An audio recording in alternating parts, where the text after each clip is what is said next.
Even a pig knows you can't just barge into a military-restricted zone. Yet there I was, floor it in my old-timer mobility scooter, charging straight in. Little did they know, this was the only way I could get in touch with the military high command. Just a few days ago, I awakened a portal that forces me to travel to other worlds. After a narrow escape from death, I managed to survive a world swarming with zombies. 09/59/59. I survived that world of the undead. But in 10 hours, I will be forced again to teleport back to that bloody nightmare. Weak and helpless, my only hope was to seek official help. At this moment, I got my wish and sat down in the interrogation chair. Across the bars sat Battalion Commander Fang Tianrui. Do you have any idea how serious a crime it is to breach a military base? I let out a bitter laugh. I know. But right now, you are the only ones who can help me. Fang Tianrui frowned. If you are in trouble, go to the police. Go to your community center or the local government. What on earth possessed you to ram your vehicle into a military zone? Right now, I have every reason to suspect that you are a foreign spy. Facing his interrogation, I shook my head with a wry smile again. I am really not. I suggest you immediately arrange for someone to inspect that tablet computer. After all, I am running out of time. What do you mean, running out of time? Stop playing these mind games. Fang Tianrui gave a disdainful smirk, intending to expose my lies. Tell the tech department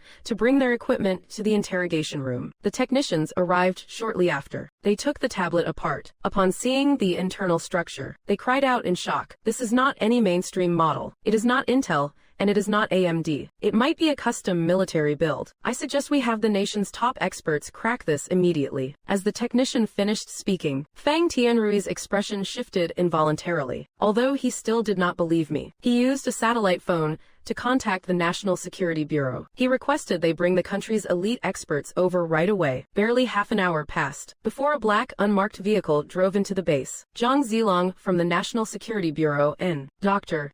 Yu Jingwei entered the interrogation room. The moment Yu Jingwei walked in, he was captivated by that tablet computer. He instinctively picked it up and examined it closely under the light. A moment later, he began dismantling it. When he saw the internal structure for himself, he gasped in disbelief. This motherboard does not belong to any known model on Blue Star. The CPU is not silicon-based. It is carbon-based. Hearing this, Zhang Zilong asked in confusion, "What does carbon-based mean in this context?" It means, this technology completely surpasses anything on Blue Star. It is a highly stable carbon nanotube chip. At the same time, you could say. Yu Jingwei paused mid-sentence, looked out the window, and spoke in a tone of utter amazement. It is very likely the product of another interstellar civilization. Zhang Zilong's eyes widened instinctively upon hearing this. Fang Tianrui's face turned pale, then flushed. This sudden news clashed violently with everything he knew. After a long silence, he slammed his hand on the table and roared at me. "Spit it out. Where did you get this tablet?" I met his gaze, which was filled with both rage and shock. Speaking slowly and deliberately, "From another world. A world infested with zombies."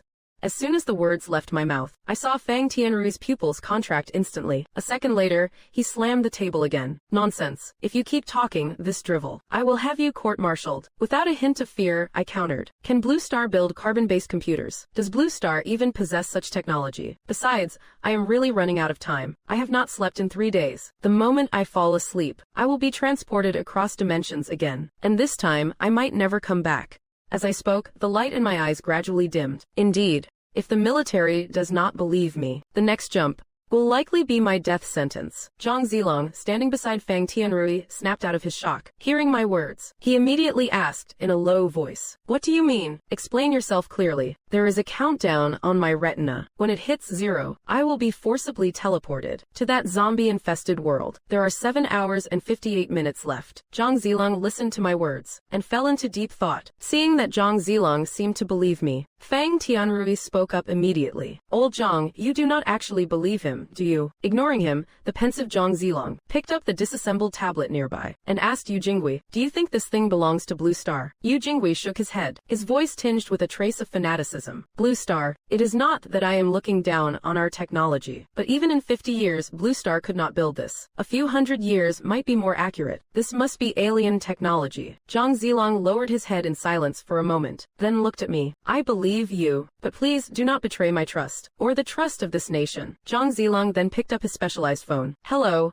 This is the Deputy Director of National Security. I have an urgent matter to report. I need to request the immediate deployment of the NBC Defense Force. After hanging up, Zhang Zilong looked at me. Now, tell me everything you know. Sitting there, seeing this unfold, my tight nerves finally relaxed. I began to tell them everything I knew. 2 days ago, a countdown suddenly appeared before my eyes. When it reached 0, a blue portal manifested in front of me and sucked me in. By the time my vision cleared, by the time I could see again, I was in a dead city. Zombies that only exist in movies were everywhere. A 12-hour countdown appeared on the back of my hand. At first, I was excited, thinking it was all just a dream, but then I took a fall, and that visceral pain seared the truth into my mind. That is when I realized this was not a dream. I had actually crossed over. I began my flight for survival in that zombie world.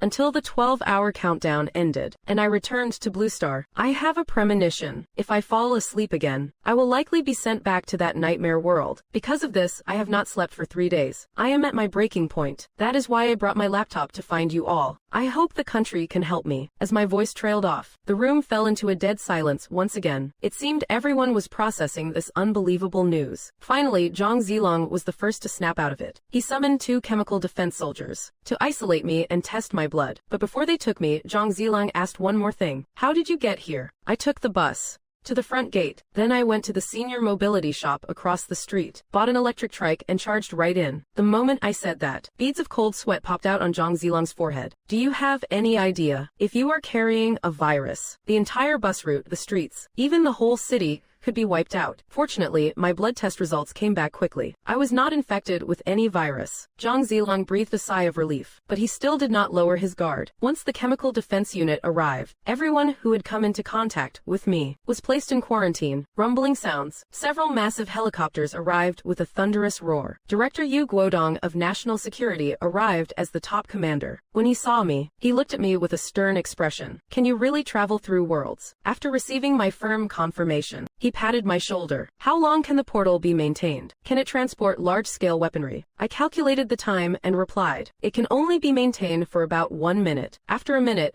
I will be forcibly pulled back, and the portal will disappear. The dimensions are about 2 meters high and 2 wide. Large weapons probably won't fit through. Yu Guodong then asked about the state of that other world. I said it is crawling with zombies everywhere. I have not seen any survivors so far. The entire city has fallen into a deathly silence. There are only 6 hours left before the next jump. Yu Guodong listened and contemplated for a moment. He turned to Zhang Zilong and issued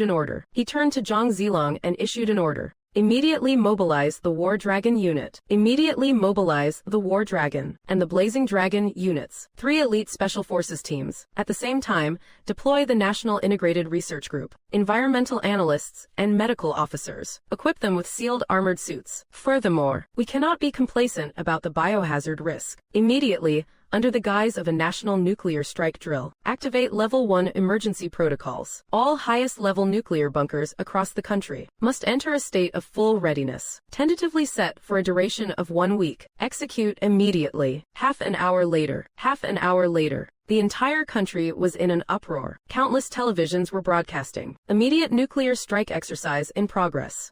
Stay safe. Red alerts were sent to everyone's phone, saying, nuclear strike defense exercises will be conducted recently. Please do not panic. Citizens, please cooperate. Inside the base, countless armored vehicles started their engines. Rows of fighter jets streaked across the sky. Personnel in lab coats put on specialized gear, arriving at the Nandu base. The Black Dragon, Blazing Dragon, and War Dragon squads arrived at the base in military trucks, fully armed. They assembled at the military airfield. Yu Guodong, in full uniform, stood at the front, gazing upon the crowd. Comrades, you are about to embark on an extremely dangerous mission. The fate of humanity hangs in the balance. Anyone unwilling to go may step down now. I swear there will be no repercussions. For those willing to execute this mission, please write your final will and testament now.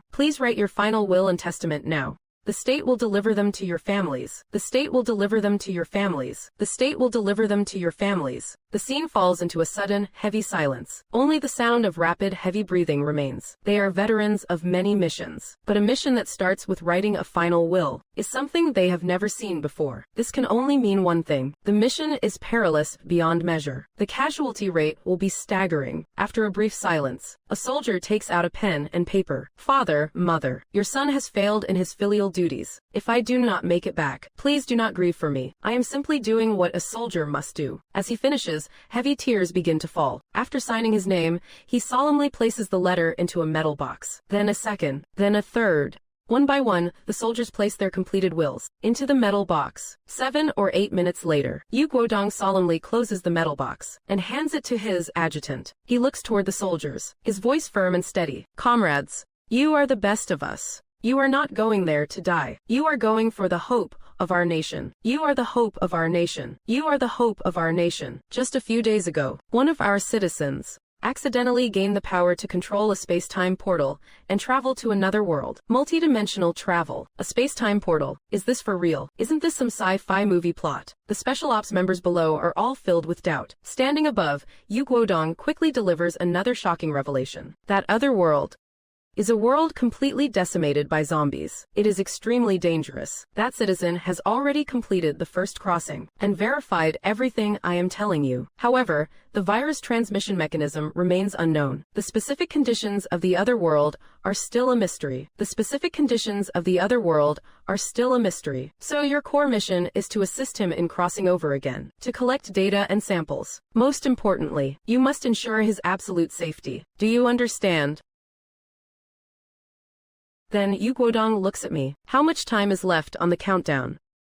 5 hours and 30 minutes. Go and get some rest first. Leave the rest to us. Yu Guodong then calls all the team leaders into the briefing room to begin deploying the specific operational plan. At the same time, a manual titled Survival Guide for the Zombie World is being printed at a frantic pace. Overnight, more than 90 million copies are printed and distributed to countless residents. Early the next morning, I stand on the assembly airfield. Surrounding me are Yu Guodong and 3 elite squads. I watch the countdown before my eyes. 4. As the countdown hits 0, a brilliant blue light emanates from before my eyes. At a position about a meter in front of me, a light screen about 2 meters wide condensed into form. Everyone stared wide-eyed at the light screen before me, their faces etched with utter shock. It is actually real. The portal really exists. The squad leaders were all struck with disbelief. Beside me, Yu Guodong's eyes widened as well, but after only a few seconds, his expression regained its iron-willed composure. He looked toward the various teams. Special Ops, prepare to enter. Research team, follow them in. Remember, ensure his safety at all costs. Once the Special Ops and others had entered, the research team, carrying various equipment, followed closely behind. Finally, Yu Guodong looked at me. Safe travels, comrade. This time, the entire nation stands behind you. Otherworld, I have returned, but this time I am not alone. Behind me stands my motherland. The dazzling blue light screen flickered a few times, then quickly contracted. The world before my eyes went dark. When my vision cleared again, I found myself in a deathly silent city. Ruined walls and collapsed buildings. Rubble scattered everywhere. Several long weathered corpses lay exposed on the ground. The research team was already surrounding the nearby bodies to take samples. The vanguard members, who arrived first, were already armed and maintaining a perimeter. I took a deep breath. It is the same location as last time. It seems the war point is fixed. Combat squad leader Song Jae pointed at some fresh corpses not far away. We just took out a few zombies. Their weak point is the head. Once the central nervous system is destroyed, the zombies stay down for good. By the way, how much time is on your countdown this time? I checked the timer on my retina display and exhaled. 24 hours. Song Jae thought for a moment after hearing this. Once the research team finishes sampling, we move out immediately. Over 10 minutes later, the research team completed their collection. A team member ran up to Song Jae, reporting, no survivors found in the immediate vicinity. A zombie horde to the west is moving south. Zombie density to the east is relatively low. Suggest we head east. Song Jae nodded. All units, listen up. War Dragon Squad, take the lead. Blaze Dragon Squad, cover the rear. Research team stays in the middle. Black Dragon Squad on standby for support. Advance to the east. Soon, the group had covered about 2 kilometers to the east. We encountered several stray zombies along the way, all of which were neutralized with a single strike by War Dragon Squad, until we passed by a bookstore. Song Jae looked at the shop. Search the premises. You have 20 minutes. Everyone immediately breached the door to begin the search. In the cluttered store, I picked up a magazine. The cover featured some kind of high-tech mechanical device. The technology level here is at least on par with Blue Star, and in some areas, it far exceeds it. Song Jae nodded in agreement. His subordinates soon found several electronic devices. The research team immediately brought out their recording gear. Visual recording initiated. They proceeded to record the various books and footage they found. When they were nearly finished, Song Jae commanded over the radio, "Time's up. Everyone, stand down and regroup immediately. The research team and squad members are preparing to evacuate." Crack! A faint cracking sound came from overhead. Everyone looked up. The wooden sign on the second floor of the bookstore was swaying in the wind due to severe weathering. Then, the entire sign broke loose. Boom! It slammed onto the ground. The sound echoed throughout the entire city. Zombies in the nearby blocks heard the commotion, looked up, and let out a piercing howl, revealing bloodthirsty grins. They sprinted toward the bookstore. Song Jae's pupils contracted sharply. He grabbed his radio and immediately issued an order. "All Special Ops members, prepare for combat." The squad of over 20 men instantly fanned out into formation. Muzzles were aimed directly at the bookstore's entrance. The researchers and I were shielded behind them. Everyone held their breath. After a few heartbeats, a dozen zombies with rotting flesh appeared at the street corner. They charged toward the bookstore. Their speed was nearly equal to a sprinting human. Song Jae's eyes flashed with cold resolve. He commanded everyone to attach their suppressors. "Aim at the zombies ahead. Open fire." Thud thud thud. Bullets buried themselves precisely into the zombies' skulls. Black fluid splattered everywhere. Within seconds, all dozen zombies had collapsed. Song Jae issued another command over the radio. "Deploy the silent drones." Several special ops members moved into action immediately. Opening their portable terminals, they deployed the silent reconnaissance drones. Several silver recon units took to the sky. The footage expanded across the screens. From the bird's eye view of the streets outside the bookstore, another horde of zombies was surging forth. They were swarming toward the bookstore. The count was approximately 30. The recon drones continued their sweep. The team soon discovered something. They quickly realized, aside from those 30 zombies closing in, aside from that specific group of 30, aside from the immediate threat of the 30 incoming, apart from those 30 zombies, the other zombies further away, those zombies further out, had all lost their sense of direction. They were returning to their original positions. Everyone breathed a sigh of relief. Not bad. Only these 30 or so left to deal with. No big deal. Soon, the zombies poured in. Bullets were put through their foreheads, one by one. They were wiped out in an instant. Once the area was confirmed secure, the researchers quickly collected tissue and blood samples. But a researcher soon made a discovery. Even after the brainstem is destroyed by a bullet, and neural activity completely ceases, zombie blood remains highly active. The virus within it survives. If anyone is injected with this blood, they will turn into a zombie in no time. Upon hearing this, Song Jae immediately issued an order. Except for the research team, no one is to touch zombie blood or tissue. If there is any contact, report it immediately. After confirming all attracted zombies were neutralized, the group continued forward. Silent drones maintained a high-altitude watch. I watched the aerial feed from the drones. Collapsed buildings and ruins were visible everywhere. I whispered a question to Song Jae. "Do you think there are any survivors left in this world?" Song Jae gazed at the screen, lost in thought for a moment. "Perhaps, but if there are survivors, their numbers would be incredibly small." Night falls. The squad sets up camp in a ruined supermarket. I sit on the floor, looking out through the window. A city devoid of human life is unexpectedly quiet. Beside me, Song Jae clutches his rifle, staring up at the night sky. "Yeah, look at that moon. It is much larger than the one back on Blue Star. The surrounding stars, their alignment, their brightness. It is completely different from Blue Star." I follow his gaze. Alien stars shimmer in the dark night. Just then, Song Jae's radio crackles. "Captain, something's not right out here. You should come take a look." Song Jae immediately puts on his night vision goggles and scans the outside. I put mine on as well and look out. There, about 300 or 400 meters away, several twisted figures are wandering the streets, but compared to the daytime, the zombies are in a much more frenzied state. Their speed is significantly faster than during the day. A member of the research team approaches, holding blood and tissue samples. They whisper, "Based on the changes in blood activity, we have deduced that the zombies' physical attributes nearly double at night. Their mental state also enters a state of hyper-excitation. Their danger level has increased exponentially." Song Jae's expression turns grave after hearing this. He divides his team into 3 groups for rotating night watches. The next day, once the zombies' movements slow down again, the squad continues its advance. Soon, inside a residential building, they discover a weathered, mummified corpse. There are bullet holes in the head and the wall behind it, along with a radial blood splatter, and a handgun lying nearby. After the research team confirms it is safe, they bag and secure the handgun. Next, they find an old diary, filled with unfamiliar script. The research team packs it away, and the squad moves on. They soon reach the perimeter of a walled enclosure. As everyone scales the wall, their pupils instantly contract. On the distant plaza, thousands of zombies are packed together like sardines. I instinctively hold my breath and look at Song Jae beside me. Song Jae's face has also gone pale. He pulls out his binoculars to investigate and notices that among these thousands of zombies, a few appear quite unique. Their skin is no longer a pale white, but a sickly green. Muscles bulge beneath their skin, and they remain remarkably agile, even in broad daylight. Their eyes are not entirely clouded, suggesting they can perceive movement around them. Song Jae puts away his binoculars. Using hand signals, he orders the squad to proceed in total silence. After reaching a parking garage, the countdown in my vision shows roughly 20 minutes remaining. Song Jae immediately decides to use this as our extraction point. He has the soldiers set up a defensive perimeter, quietly waiting for the clock to run out. Soon, the countdown in my vision hits 5 seconds. 4.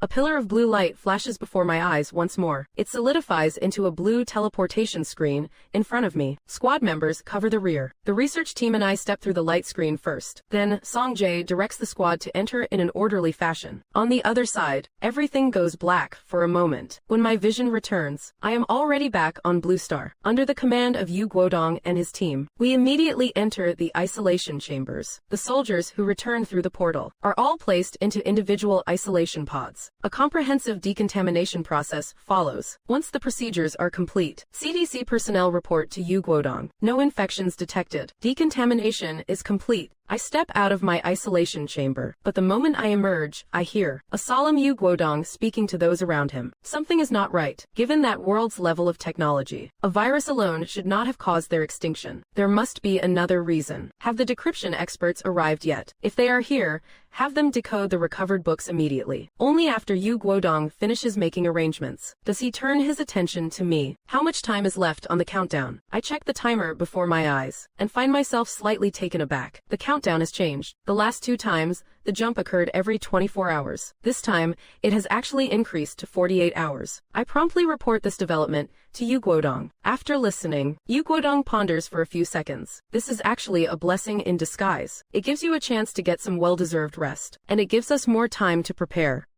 Yu Guodong then returns to the command center and swiftly issues an official directive. Phase 1 of the zombie world operation is concluded. No viral leaks detected. Terminate the nationwide defense drill immediately. As the directive is dispatched, news outlets and social media begin broadcasting the update. Hundreds of thousands of citizens involved in the drill erupt in collective relief. People begin to embrace one another, weeping with joy. That scared the daylight out of me. I really thought we were going to war. Thank God it is over. Thank God. Once a war starts, there is no telling when the nightmare will end. Meanwhile, countless linguistics experts gather at the research facility. They are working tirelessly to decipher the mysterious script. Diligent study of the unique characters continues, analyzing the peculiar text with full focus. Soon, through the efforts of hundreds of experts, a writing system similar to ancient Blue Star civilizations is revealed to everyone. A set of data also appears before me. It describes a vast, isolated continent, surrounded entirely by oceans. Only one nation exists on this land, the Star Empire. The Star Empire's caste system was incredibly rigid. It was not uncommon for whole families to starve to death. The Emperor of the Star Empire ordered the development of a drug to ensure absolute obedience, but they accidentally created a neurological virus instead. This virus stripped the infected of all reason and sanity. They would move and obey without needing food or water. An imperial scientist noted in his journal, "We were naive enough to believe we had found the key to controlling humanity. Instead, we unleashed an evil spark that devours the soul." When the emperor learned of our research results, he was absolutely ecstatic. To him, loyalty required no reason. They claimed that having no sentience was better, that absolute obedience was the only true rationality. The emperor ordered the infected to be converted into biological engines. In the prisons, they were fitted with hoods and specialized shackles. The infected were forced onto massive power-generating wheels, generating electricity day and night without end. Later, the emperor laughed during an inspection. Even in death, they could still contribute to the nation. Now that is what I call true loyalty. Subsequently, the emperor established power plants across the entire country, binding the mindless infected to these rotating wheels to generate power day and night. But greed grew, and eventually he turned his sights on the common people. Countless citizens were seized and forcibly turned into the infected, cast into the power plants like fuel. By the very end, 80% of the nation's population had become the infected. The emperor believed he had secured eternal energy. Little did he know, he had ignited the fuse to hell. When the enhanced zombie tissues began to act, one by one, the power plants spiraled out of control. The military was utterly crushed by the infected in an instant. The emperor used the flesh and blood of an entire civilization to breed a new ruling class of biological entities. And later, I saw even more. High-level infected entities learned to cooperate. They learned to climb, they learned to think. At that moment, I knew it was over. Everything was lost. After finishing the reports for a long time, I felt an indescribable weight in my heart. A massive empire collapsed so easily into ruin. At noon, Yu Jingwei came to find me. There was a map among the decoded data. 200 kilometers to the north, there is a core lithography plant and a fusion energy center. Based on the items and data you brought back, the carbon-based chips, the lithography processes, and the nuclear fusion power supply, their technology is at least 50 years ahead of ours. That lithography plant likely preserves the Empire's high-end technological ecosystem. If we can retrieve even a portion of that data, it could bring a quantum leap for Blue Star. So, I suggest you head north for your next mission. After seeing Yu Jingwei off, I received a notification from Yu Guodong. The next departure point has been moved to Lop Nur. The plane to pick me up is already on its way. Soon, I was on the flight. Looking out the window, I sighed. What a bitter irony. A civilization with such advanced technology insisted on messing with obedience serums and researching biochemical weapons. The plane landed shortly after. I stepped off the aircraft. A gust of hot wind thick with sand hit my face. A young woman walked toward me. Hello. I am Qin Xinyu. I will be serving as your psychologist. I looked over at Song Jae, who had been waiting there for a long time. Song Jae smiled and explained, "You are a top-tier asset under national protection now. They are worried that the things you saw in that world might affect your mental well-being. This lady is the psychologist the state assigned specifically to you." I shook my head, speechless. I looked at the countdown before me. 2 hours left. When I entered the base, 15 custom off-road vehicles were lined up in front of me. Qin Xinyu, standing beside me, said, "The High Command has equipped you with full-function off-road vehicles this time. The team size has also been increased to 40 personnel. This shows how much the nation prioritizes your safety." I felt the material of the vehicles. Extremely thick, sturdier than any vehicle I have ever seen. This glass is a special grade reinforced type. Bullets can't even leave a scratch on it. Very soon, as the squads assemble, the countdown in my vision is about to hit 0. The base intercom begins the final countdown as well. 10, 9, 8, 7.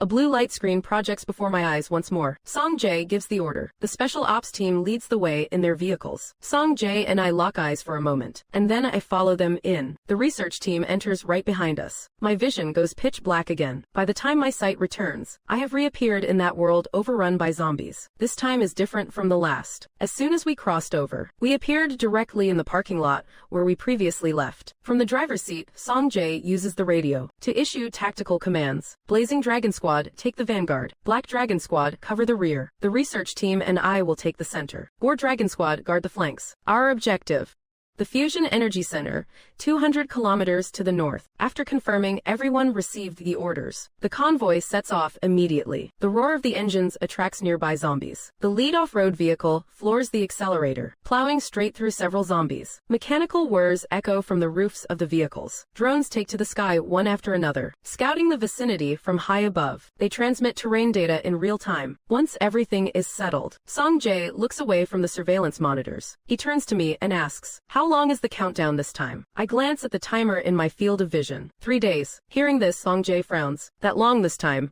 I smile and explain. "After these few jumps, I have a hunch. After a few more crossings, I will be able to control the exact timing of the portal." Song Jae's eyes light up. "For real, if we can control the duration, we won't be so reactive anymore. We can cross over whenever we want." I give him a playful wink and say nothing, letting him keep guessing. However, while chatting with Song Jae, a scout on guard duty calls out over the radio, telling us to look southwest. Song Jae and I look over simultaneously. Just over a kilometer away, a 20-meter tall, colossal zombie is moving slowly. Behind it follows a horde of blue-skinned, muscular mutated zombies. I gasp in shock. Zombies can actually evolve to this extent. Song Jae immediately orders the convoy to keep their distance. We deviate from the original route to take a detour. Once the giant zombie is out of sight, Song Jae picks up the radio to warn the team. "Everyone, stay sharp. Do not let your guard down. The appearance of that giant zombie means this virus is far more dangerous than the records suggested. There will surely be other unpredictable threats. Stay alert and handle this with extreme caution. Hanging up the radio, Song Jae looks toward the deathly silent city. Don't you think that there is more to this zombie crisis than just a simple outbreak? Take that giant zombie, for example. I suspect it was a biological weapon deliberately engineered by the Star Empire, except they lost control in the end. I fall into a pensive silence, listening to Song Jae's words. The sky is gradually darkening. Faint glimmers of light appear in the distant gloom. A teammate's voice crackles over the radio. Captain, at 12 of the clock, there seems to be someone ahead. Should we go check it out? If it is a survivor base, we can definitely get more intel about this world. Song Jae ponders for a few seconds before declining. Keep moving forward. Let us not go looking for trouble. Our destination is the Constant Flow Fusion Power Center. After the convoy travels for another 2 hours, the Constant Flow Fusion Power Center finally comes into view. Drones launch from the vehicle roofs for reconnaissance. The interior of the center soon appears on the monitors. Massive energy reactors have collapsed. High-rise buildings lean precariously. Skeletons are visible everywhere. There is also plenty of severely damaged military equipment. Evidence of a brutal battle that once took place here. The drone recon ends. Song Jae immediately gives the order. Establish action formation. Security team, stay with the convoy. Report any situation immediately. Everyone else, follow me. The group advances slowly along the main corridor. The occasional snarl of zombies echoes in their ears. A few zombies sense the movement and lunge forward. The soldiers instantly open fire with silenced weapons. After several faint thuds, the zombies collapse one by one. Song Jae follows the signs on the wall, leading the team to the main control room of the Constant Flow Center. After clearing out the remaining zombies, the research team follows them inside. Through the left-behind records, everyone learns that this place was built over 200 years ago. Back then, the Star Empire had a peerless genius known as the father of constant flow. He single-handedly solved the 10 major challenges of nuclear fusion, causing the Empire's fusion technology to advance by leaps and bounds. This power plant became the crown jewel of the Empire. The group then heads to the energy core. The research team takes out their sampling devices. A middle-aged researcher looks at the core materials and says excitedly, "The alloy and heat-resistant tech here far surpass Blue Star's. I need to take some samples back for study." The research team brings out recording equipment, meticulously documenting the core area. As the sampling progresses, the middle-aged researcher's expression grows more and more thrilled. The layering of these materials is incredibly stable. It possesses both natural stability and radiation resistance. It even utilizes a type of superconducting crystal. If we can just get these samples back, our nation's nuclear energy development will skyrocket. It is not even impossible to finally enter the practical application stage. These words send a wave of excitement through the entire research team. Everyone hopes to render a great service to the country and leave their footprints in the history of science. The researcher immediately directs everyone to cut the materials and place the samples into containment boxes. Just as the sealing work is finished, an alert from the guard team comes through Song Jae's headset. 2 giant zombies spotted to the southeast, approaching at 6 kilometers per hour. Current distance, 1 kilometer. Estimated arrival in 10 minutes. Song Jae's face darkens. He immediately gives the order. Deploy anti-tank high-explosive mines. Be ready to cover our extraction at any time. Then he turns to me and the research team. All research personnel,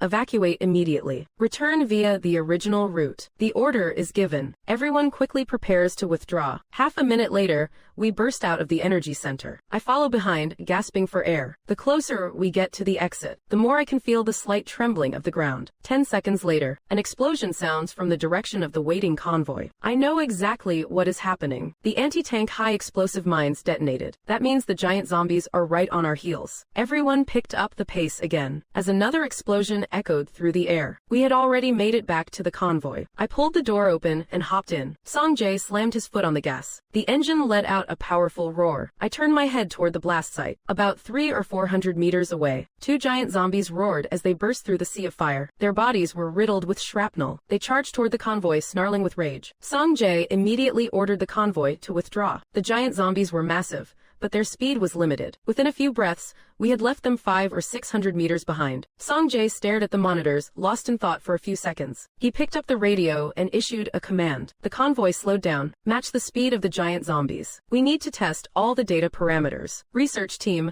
pay attention and record everything. The convoy's speed gradually decreased. A team member leaned out from the roof hatch. He set up an anti-materiel sniper rifle and aimed at a giant zombie. With a thunderous crack, a massive bullet struck the zombie's forehead. It blasted a small crater into its skull, but the giant zombie merely shook its head. It let out an angry screech. It took massive strides and accelerated its charge. The crater on its forehead was already regenerating at high speed. I watched the scene, absolutely dumbstruck. The trembling voice of the research team came through the radio. This is a regenerative cell burst. This is not a natural mutation. This is definitely an engineered life form. Song Jae remained silent for a few seconds. He gave another order. Switch to high explosive armor-piercing rounds. The soldier on the roof quickly reloaded. Another gunshot rang out. A plume of fire erupted from the giant zombie's forehead. Its body buckled under the impact and it collapsed. But a second later, it crawled back up. The surface tissue of its forehead had been blown away, revealing tissue beneath the skin that shimmered with a metallic luster. The research team shouted in shock. That is biometallic tissue. The virus has directly rewritten the cellular crystal structure. This is simply unbelievable. After hearing this, Song Jae directly ordered a switch to mortars. The team members set up the mortars. They fired several rounds in rapid succession at the giant zombie. After the rumbling explosions subsided, the giant zombie hit the ground again, but it quickly scrambled to its feet once more. It continued its frantic sprint toward the convoy. Only certain parts of its body now showed that metallic sheen. The research team quickly reached a conclusion. Conventional weapons are ineffective. The physical durability of these giant zombies is off the charts. We should try a fire attack. Song Jae acted immediately. Prepare the man-portable thermobaric warheads. All vehicles pull back to a safe distance. A small mushroom cloud suddenly billowed up. High temperatures of several thousand degrees swept outward. A scorching heat wave hit us head-on. Once the heat and fire dissipated, the giant zombie's outer tissue had been charred to carbon by the heat. Yet it still was not dead. It stood up, swaying unsteadily. It began to wander aimlessly. The research team reported over the radio. The giant zombie's visual and olfactory systems were destroyed by the heat. Based on the estimated rate of cellular recovery, it will take 2 days. We have a 48-hour window. This means high-intensity fire can significantly reduce their threat level for a certain period. Upon hearing this, Song Jae ordered, deploy the strategic drones, drop white phosphorus and thermite bombs. Several drones launched from the roofs of the vehicles. The ammunition was aimed straight at the giant zombie from Lixia. Whoosh!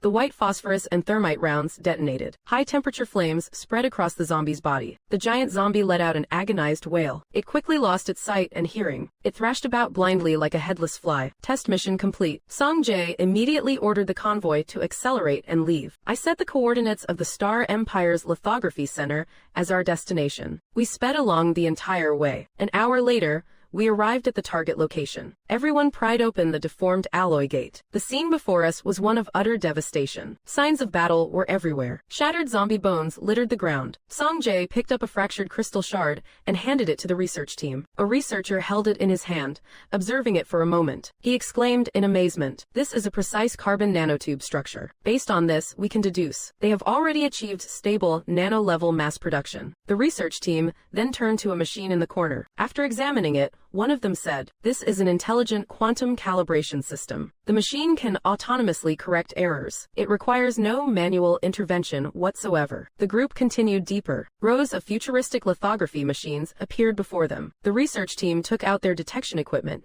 to run tests. They quickly got the results. The startup system is destroyed, but the control logic is intact. The core oscillation interference array is still complete. If we can just bring a few samples back, our nation's chip technology will take a quantum leap forward. We will no longer be at the mercy of others. A flicker of joy crossed Song Jae's eyes. He had his team assist in dismantling the key modules. After packing them into sealed containers, they prepared to press on. Just then, the voice of the reconnaissance team came over the radio. "Captain, survivors approach approaching. 3 targets. No weapons detected at this time. Everyone was startled by the news. There are actually survivors. Song Jae was also a bit surprised. He immediately arranged for the Black Dragon Squad to take the research team and make contact. At the same time, I pulled up the real-time feed from a portable drone. On the screen, the Black Dragon Squad and the research team met the survivors. They stopped about 10 meters apart. One of the male survivors was writing on the ground. After translation, we learned he wanted to trade gold for some water and food. The Black Dragon Squad did not want the gold. They tossed over some supplies directly. Then they asked for some information. We learned that the giant zombie was not the strongest entity. There are even more terrifying zombies out there. It is just that they have never seen them. These people came from a small survivor base of only 30 to 50 people. As for the cause of the zombie outbreak, they knew nothing at all. The Black Dragon Squad then let the 3 of them leave. After regrouping with the Black Dragon Squad, we arrived at the material mining area of the lithography factory. This place contained a rare superconducting spirit carbon ore. The research team took samples, planning to bring them back to Blue Star to attempt artificial synthesis. After all the work was completed, everyone returned to the convoy to rest. I leaned back in my seat. A deep sense of exhaustion washed over me. I fell into a deep sleep. When I woke up again, the countdown in my vision showed only 5 minutes remaining. The convoy was already prepped and ready to go. Song Jae patted my shoulder and smiled. Rise and shine. Is it almost time to go back? I nodded sheepishly. The moment the countdown hit 0, the familiar blue light screen unfolds before my eyes. The convoy drives in one by one. Everything goes black for a moment. When the light returns, I am already inside the underground isolation chamber at Lopnur. The electronic speakers overhead blare out. All vehicles confirmed returned. All personnel, prepare yourselves. Initiate full saturation decontamination protocol. A pungent white mist instantly envelops the convoy. After the mist dissipates, Song Jae, the others, and I step out of the vehicles. The research team immediately reports their findings to the leadership. Song Jae reports on the mission details. When Yu Guodong learns of the giant zombie's existence, he makes an immediate executive decision. Next time we cross over, forget the off-road vehicles. Drive the main battle tanks straight in, and equip them with the latest armor-piercing rounds. This statement leaves everyone in the briefing room stunned. Main battle tanks are Great Shah's current primary heavy equipment. The power of those armor-piercing shells is terrifying, far beyond what any mortar could achieve. But Yu Guodong is not finished yet. He orders the inclusion of the King of Infantry combat nuclear rocket launchers. The explosive yield of such a weapon is insane. 6 tons of TNT equivalent. Hearing this news, everyone's jaws drop so wide you could fit an egg in them. To guarantee our safety, the state is actually pulling out these heavy hitters. After leaving the meeting room, Qin Xinyu finds me for a chat. She gives me a 30-minute psychological counseling session. Learning that the next crossing is in 5 days, she directly requests 4 days of leave for me. Accompanied by Qin Xinyu and 2 members of the Black Dragon Squad, we go to climb Mount Huang. Halfway up the mountain, I gaze at the city lights of 10,000 homes below. I find myself lost in thought. When we reach the summit, we catch the sunrise just in time. I let out a loud shout, venting all the fear that had accumulated over the past days. Afterward, we return to the Magic City. This is where I grew up. But within hours of arriving, I run into my ex-girlfriend. She is holding the arm of a man in a bespoke suit. It is Su Ming. Su Ming's eyes light up the moment he sees Qin Xinyu. I am about to leave, but he stops me. Su Ming walks up to Qin Xinyu, staring at her face with a greedy expression. Name your price. 100,000. Say whatever you want. I can afford it. After all, beauties like you are a rare find. I look at my ex-girlfriend. She gives an awkward smile, yet still does not let go of Su Ming's arm. Is this the power of money? Fine, 1 million then. Seeing no reaction from Qin Xinyu, Su Ming raises the price in frustration. In his eyes, there is no woman in this world that money can't buy. But he is quickly stunned. Qin Xinyu acts as if she did not even hear the $1 million offer. She grabs my arm tightly. She asks as if no one else is there. So this is your ex-girlfriend? She does not look like much to me. Having said that, ignoring their livid faces, she pulls me away and we leave. At dusk, Qin Xinyu is chatting with me about old times. A Black Dragon Squad member leans in and whispers, "Someone is planning to make a move on you. We have already contacted the local security bureau. You do not need to worry about security issues." I nodded silently, continuing the conversation with Qin Xinyu. 10 minutes later, personnel from the security bureau arrive. They quickly neutralize the suspects. After interrogation, it was revealed that these men were Su Ming's lackeys. Because Su Ming lost face on the streets earlier today, he sent men to teach me a lesson. Upon learning this,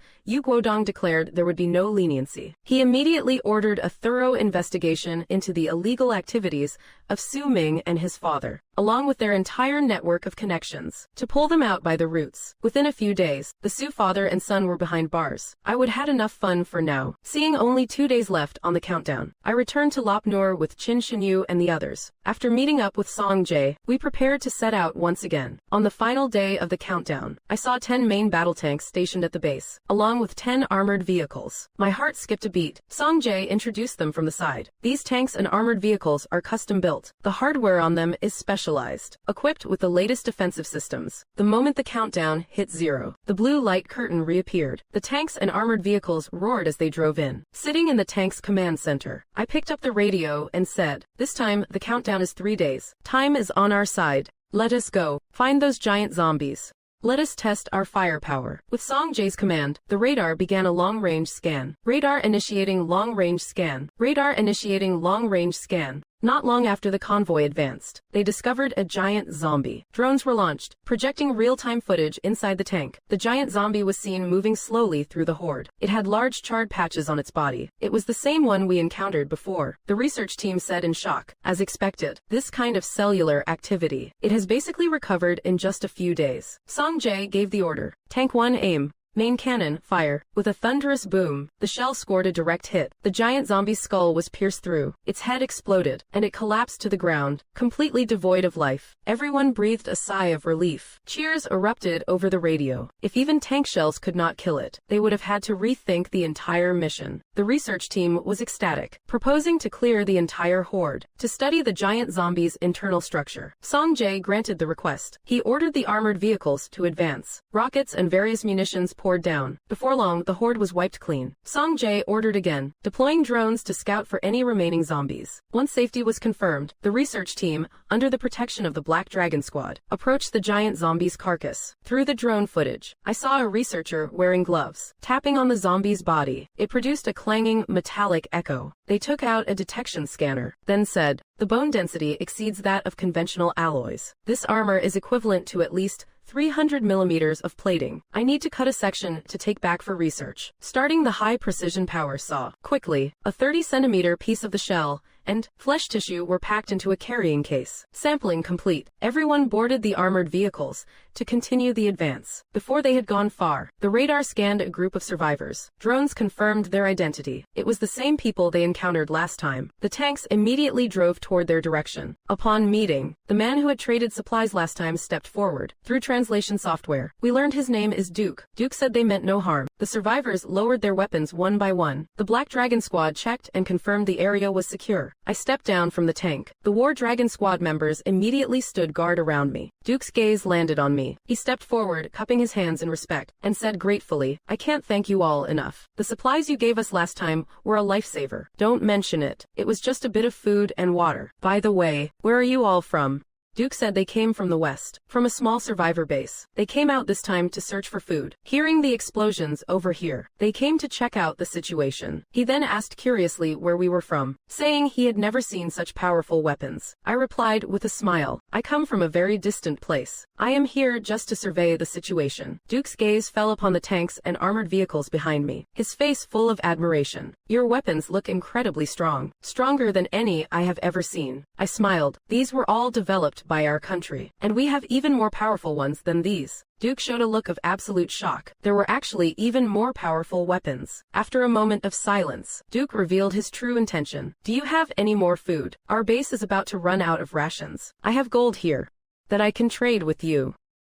I waved my hand, signaling it was not necessary. I then called over a soldier and gave them some water and food. Duke thanked us with a trembling voice. Thank you, thank you." Afterward, the tank convoy set off for the next destination, the mining area to the southwest. After 7 or 8 hours, we finally arrived at the mining area. The Black Dragon Squad stood guard. The Blazing Dragon and War Dragon Squads searched for ore, while the research team collected data. Soon, everyone had gathered about 2 tons of ore. This included spirit carbon ore and supercrystal ore, as well as some rarer mineral materials. "Stay alert. Zombies at 200 meters, Song Jae shouted. I looked up and saw a common zombie crawling out from under some rocks. But in the next second, an armored vehicle rolled over it, instantly crushing it into a pancake. With 1 hour left before the portal opened, everyone had completed the collection mission. They sat on the tanks and armored vehicles, chatting idly. This was a good harvest. Not only did we eliminate the giant zombie, but we also got samples from it and collected so much ore. These ores are going back for lab testing. The nation's technological level will surely see a massive leap forward. I cast a glance at everyone around me. Every single face was beaming with a smile. I could not help but smile joyfully as well. Soon, as time ticked away, the countdown in my vision hit 0. The portal opened once again. The blue light curtain materialized before everyone's eyes. But this time,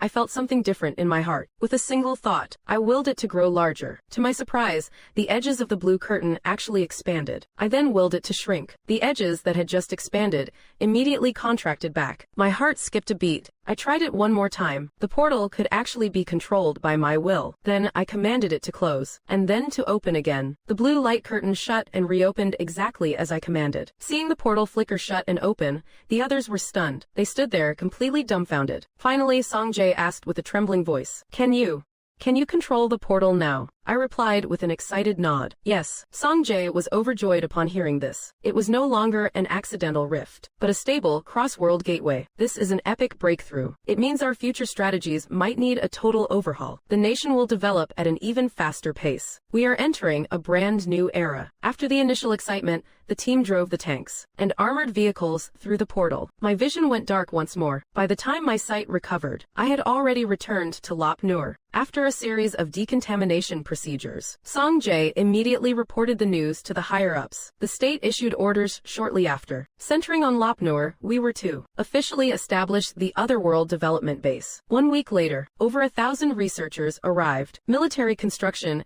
expanded by 100 kilometers. Dozens of massive buildings rose from the ground. 2 heavy combined arms brigades were stationed at the base. I also gained a deeper understanding of the portal's applications. By restricting the energy flow, I could set the portal to 3 different modes: no entry, one-way access, and two-way access. On Wednesday, I received orders from the state. I was to open the portal in a massive plaza. The moment I arrived at the plaza, I was startled. It was a sea of people as far as the eye could see. Countless rocket launchers, tanks, and armored vehicles were lined up in 7 or 8 massive columns. I even saw a missile launcher vehicle, over 10 meters wide and 20 meters long. Once the shock wore off, I knew the nation was ready to formally set foot in the other world. Otherwise, they would not have deployed 2 heavy combined arms brigades. I exerted my full power to manifest the blue curtain. Instantly, in the middle of the massive plaza, there appeared a portal over 100 meters wide. The steel torrent roared to life. They entered the portal in an orderly fashion, crossing into the other world one by one. 1 week later,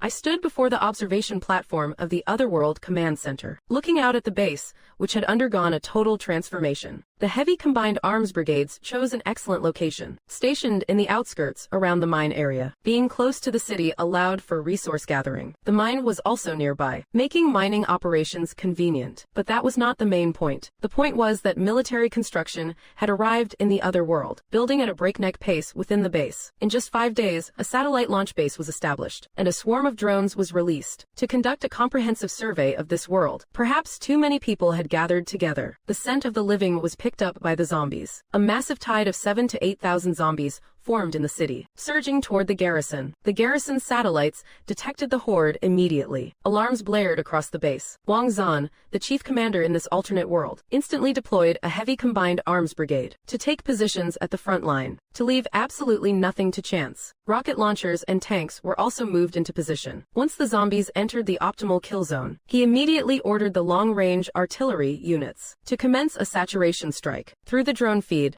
I saw the rear hatches of a dozen armored vehicles slide open, revealing rows of ready-to-fire shells. They launched an assault on the zombie horde 10 kilometers away. Moments later, amidst the swarm, dozens of small mushroom clouds erupted. The zombies were pulverized in the explosions. Minutes later, the artillery fire ceased. A scout's report came through to the command center. No life signs detected in the target zone. The horde is confirmed neutralized. Is this the true power of the state? This is terrifyingly efficient. A swarm of nearly 10,000 zombies, wiped out before they could even lay eyes on us. I really wonder how they filmed those zombie movies. How could some nations actually fall to zombies? It is simply unbelievable. Over the next 2 weeks, military construction at the base continued at a frantic pace. Multi-layered radar arrays, electromagnetic railgun defense towers, AI automated patrol turrets, the Thor Medical Center, and various military factories were established. In less than a month, this suburb had transformed into a prototype base. Every morning, dozens of vehicles headed to the mines, returning fully loaded by evening. Strategic ores like spirit carbon and supercrystals were sent back to Blue Star through the portal in a steady stream. Meanwhile, inside the Huasha Research Institute, Bai Wu stared at the test results in his hand, gritting his teeth. Another failure. The Eagle's blockade on lithography materials is just too tight. Given our current material constraints, catching up to the Eagle would take at least 50 years. The gap is too wide. Just as they were pondering how to break the blockade, the office door was suddenly pushed open. A researcher announced excitedly, "Director, reporting. These are the new materials just delivered. They are called spirit carbon ore and supercrystal ore. They say these can undergo lithography directly." Bai Wu froze, thinking he had misheard. "Are you kidding me? What kind of material can go straight to lithography? That is a pipe dream." He did not believe such a material existed. However, when he saw the spirit carbon ore under the sunlight, shimmering with a faint blue light, with what looked like flowing crystals inside, his pupils could not help but contract. He picked up the material and examined it closely under the light. The more he looked, the more intense the excitement on his face became. After a long silence, he looked up and asked, "Where did this come from?" The researcher said cautiously, "It is classified." Bai Wu raised an eyebrow. "With my clearance, there is still stuff kept from me. Is this alien technology?" Bai Wu gave a light chuckle, his gaze turning serious. "Fine, I do not care where it came from. Since it can conduct electricity and resonate, then I will make it the brain of Great Shah's lithography machine." After speaking,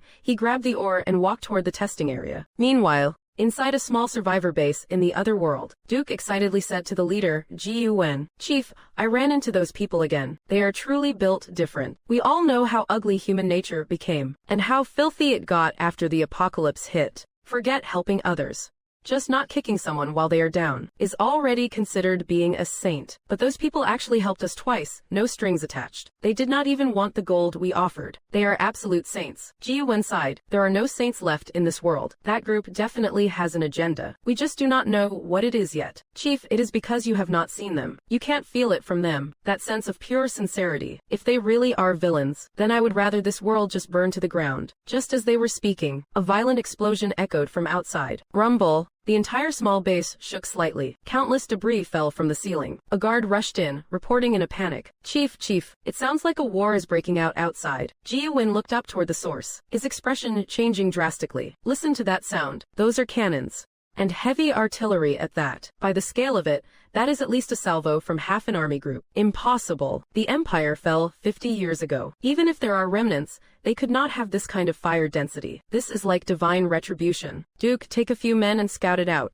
Duke and his men quickly followed the sound, creeping toward the source. But as they drew closer, the shock in their eyes grew deeper. They saw a massive steel torrent in the distance, converging like a dragon. They were launching a saturation strike on the zombie horde. Under that overwhelming firepower, those zombies were obliterated like sitting ducks. Even the terrifying giant zombies fared no better. Under the blanket of artillery fire, they were reduced to piles of shredded meat. Duke and his men were wide-eyed and speechless. Where did this army come from? This is terrifying. Killing zombies is like child's play to them. Duke snapped out of it. "Go back to the base to report to the chief." But just as Duke and his men turned around, 7 or 8 armored vehicles roared through the dust, pulling up right behind them. Fully armed soldiers disembarked one by one. Countless laser-red dots landed on their bodies. Then, an older soldier stepped forward. A translator emitted a cold, mechanical voice. "Greetings. Our leader invites you all for some tea." Subsequently, Duke followed the soldiers to the military camp. The moment they entered, they were so stunned by the sight that they could not speak. Rows of tanks and armored vehicles were parked quietly to the side. An array of hundreds of rocket launchers stood ready. The air was thick with the smell of gunpowder. The soldiers' footsteps were rhythmic and powerful. Duke's eyes grew a bit misty. This was a long-lost sense of security, a feeling that belongs only to civilization and order. When he walked into the temporary command post and saw me having tea with the leader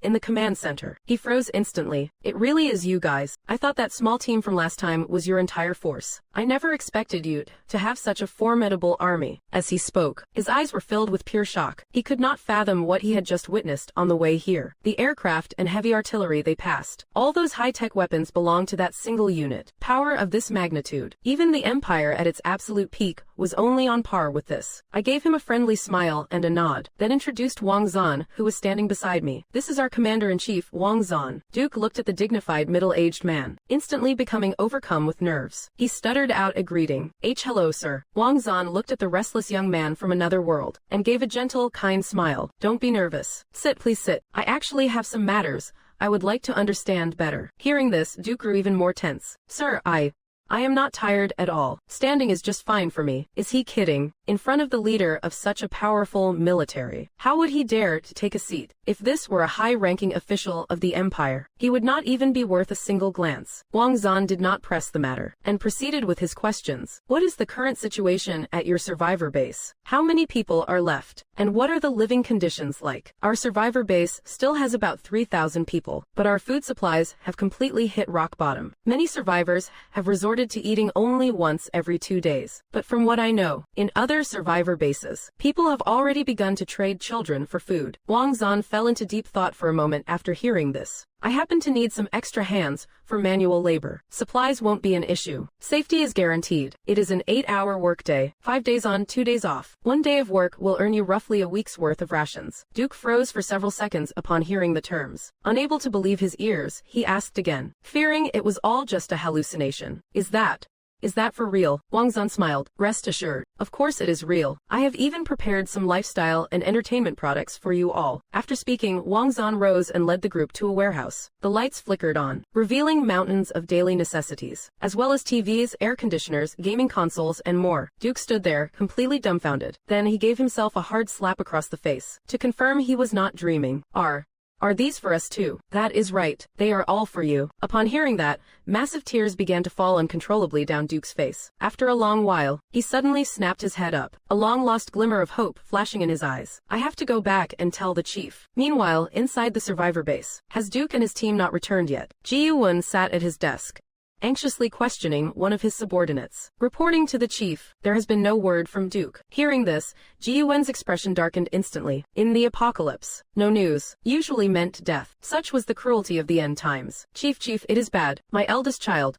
He is not going to make it. Please, you have to come and see him. A middle-aged woman in her 40s burst in, her face masked in pure panic. The group quickly hurried to a crude isolation room. As soon as he entered, he was struck by a stench, a humid, stifling, and putrid smell of decay. On a straw mat on the floor lay a girl about 10 years old. Her lower leg was wrapped in coarse cloth strips, but brownish fluid had already seeped through. Sniffing carefully, one could catch the reek of rotting flesh. With just one glance, Ji Yuwen knew this little girl was beyond saving. The infection had gone deep. In this apocalypse, where medicine is non-existent, this was a death sentence. Ji Yuwen then looked at the mother, and silently shook his head. It is in God's hands now. Hearing this, the mother did not scream or wail. She simply stepped forward, stroking her daughter's cheek, as tears streamed uncontrollably down her face. Ji Yuwen felt a bitter pang in his heart. He took his daily ration from his coat, placed it on the floor, and left in silence. Returning to the highest point of the base, he gazed hollow-eyed at the crumbling settlement. No medicine, and terrifying zombies roaming outside. They could not hold on much longer. Just as he was considering disbanding the group, hurried footsteps echoed behind him. He turned around to find Duke, who had been missing. Before he could say a word, Duke spoke up, his face flushed with excitement. Leader, there is hope for us. We are actually going to make it. Hope? What are you talking about? Remember that group I mentioned earlier? The ones who gave me free food and water. Their main force has arrived. Tens of thousands of them, a massive army. The ones blasting zombies outside were their units. Their heavy firepower is insane. Rows upon rows of tanks and armored vehicles. At least 1,000 of them. Plus helicopters, rocket launchers, you name it. And they have abundant supplies. They want to trade supplies for labor. An 8-hour workday. 5 days on, 2 days off. Are you for real? This is not some kind of scam, is it? Luring people in just to exploit them to the bone. Hearing the leader's suspicion, Duke immediately grinned. He said that was impossible. They are civilized people. Nothing like the desperate souls of the apocalypse. Besides, with the power they have displayed, if they wanted to take us by force, there is absolutely nothing we could do. Ji Yuwen fell into silence. Duke was right. If the other side truly possessed such might, whether they believed it or not, did not really matter. After weighing his options, he made an executive decision. Notify everyone. Emergency assembly. All scavengers returned to base immediately. We are moving out, as Ji Yuwen's order was relayed. From the tattered tents, the tin shacks, and the thatched huts, people began to emerge one by one. When they heard about the 8-hour workday and the 5-day workweek, upon hearing those words, they all thought they were hearing things. Are you kidding me? It is the end of the world and we get perks like this. Heck, we did not even have it this good before the apocalypse. Getting off work at 10 every night would be a blessing. Hearing the murmurs of doubt from below, Ji Yuwen did not get angry. I know what I am saying sounds like a dream, something impossible in your eyes, but it is real. Duke saw it with his own eyes. They are a real army, not some remnant of the old empire. They have order, firepower, and food, and more importantly, precious medicine. Those who are willing to believe me, follow me. After speaking, Ji Yuwen picked up his weapon and walked outside. Duke followed. Then came the third person, the fourth, the fifth, the 10th, the 100th, the 1000th. Soon, everyone from the entire survivor base followed. 2 hours later, the group of survivors arrived at the Blue Stars base built in this other world. When they saw the rows of tanks and armored vehicles, and the highly disciplined army, they were all stunned, especially when they saw the sick among their ranks, being treated on the spot by medics, receiving injections and having their wounds cleaned. Everyone's eyes turned red. For the first time, they realized that in this apocalypse, civilization truly still existed. Afterward, the remaining people were led by the soldiers in charge to the settlement area. They saw rows of neat prefabricated houses. Stepping inside, they found all sorts of amenities. There were water heaters, televisions, and even air conditioning. There was even a game console. Am I dreaming? Quick, pinch me. I need to know if this is a dream. Ji Yuwen felt the same, seeing these facilities that could only appear in dreams. He slapped himself hard across the face. After confirming it was not a dream, his eyes instantly reddened. So it is real. It is all real. In the days that followed, the survivors went to work every day to help out, saving the military a great deal of labor. Ji Yuwen and Duke were also invited by the military to serve as temporary local consultants. Regarding the other survivor bases in the area, a systematic integration began. Some survivor bases, though their conditions were harsh, still held onto their principles. Their humanity remained intact. The military directly absorbed these groups, bringing them into the settlement area. Then there were other survivor bases, where humanity had long been twisted. Trading children for food was considered one of the better things they did. Many had already nicknamed the old, weak, sick, and disabled two-legged sheep. They even called children under 10 premium two-legged sheep, claiming their meat was tender, with a good texture, and exceptionally fragrant. Commander Wang Zan ordered that for these kinds of survivor bases, they were to be annihilated directly. Upon receiving this order, Song Jae immediately led 2,000 soldiers and over 200 tanks to launch a saturation strike on several of these survivor bases. Once things were more or less settled, I sat in the command room, looking at the new 72-hour countdown timer that had appeared before me. My eyes widened instinctively. Then I picked up the intercom. Get me Commander Wang Zan. Static crackles. Hello, Commander Kang. Commander.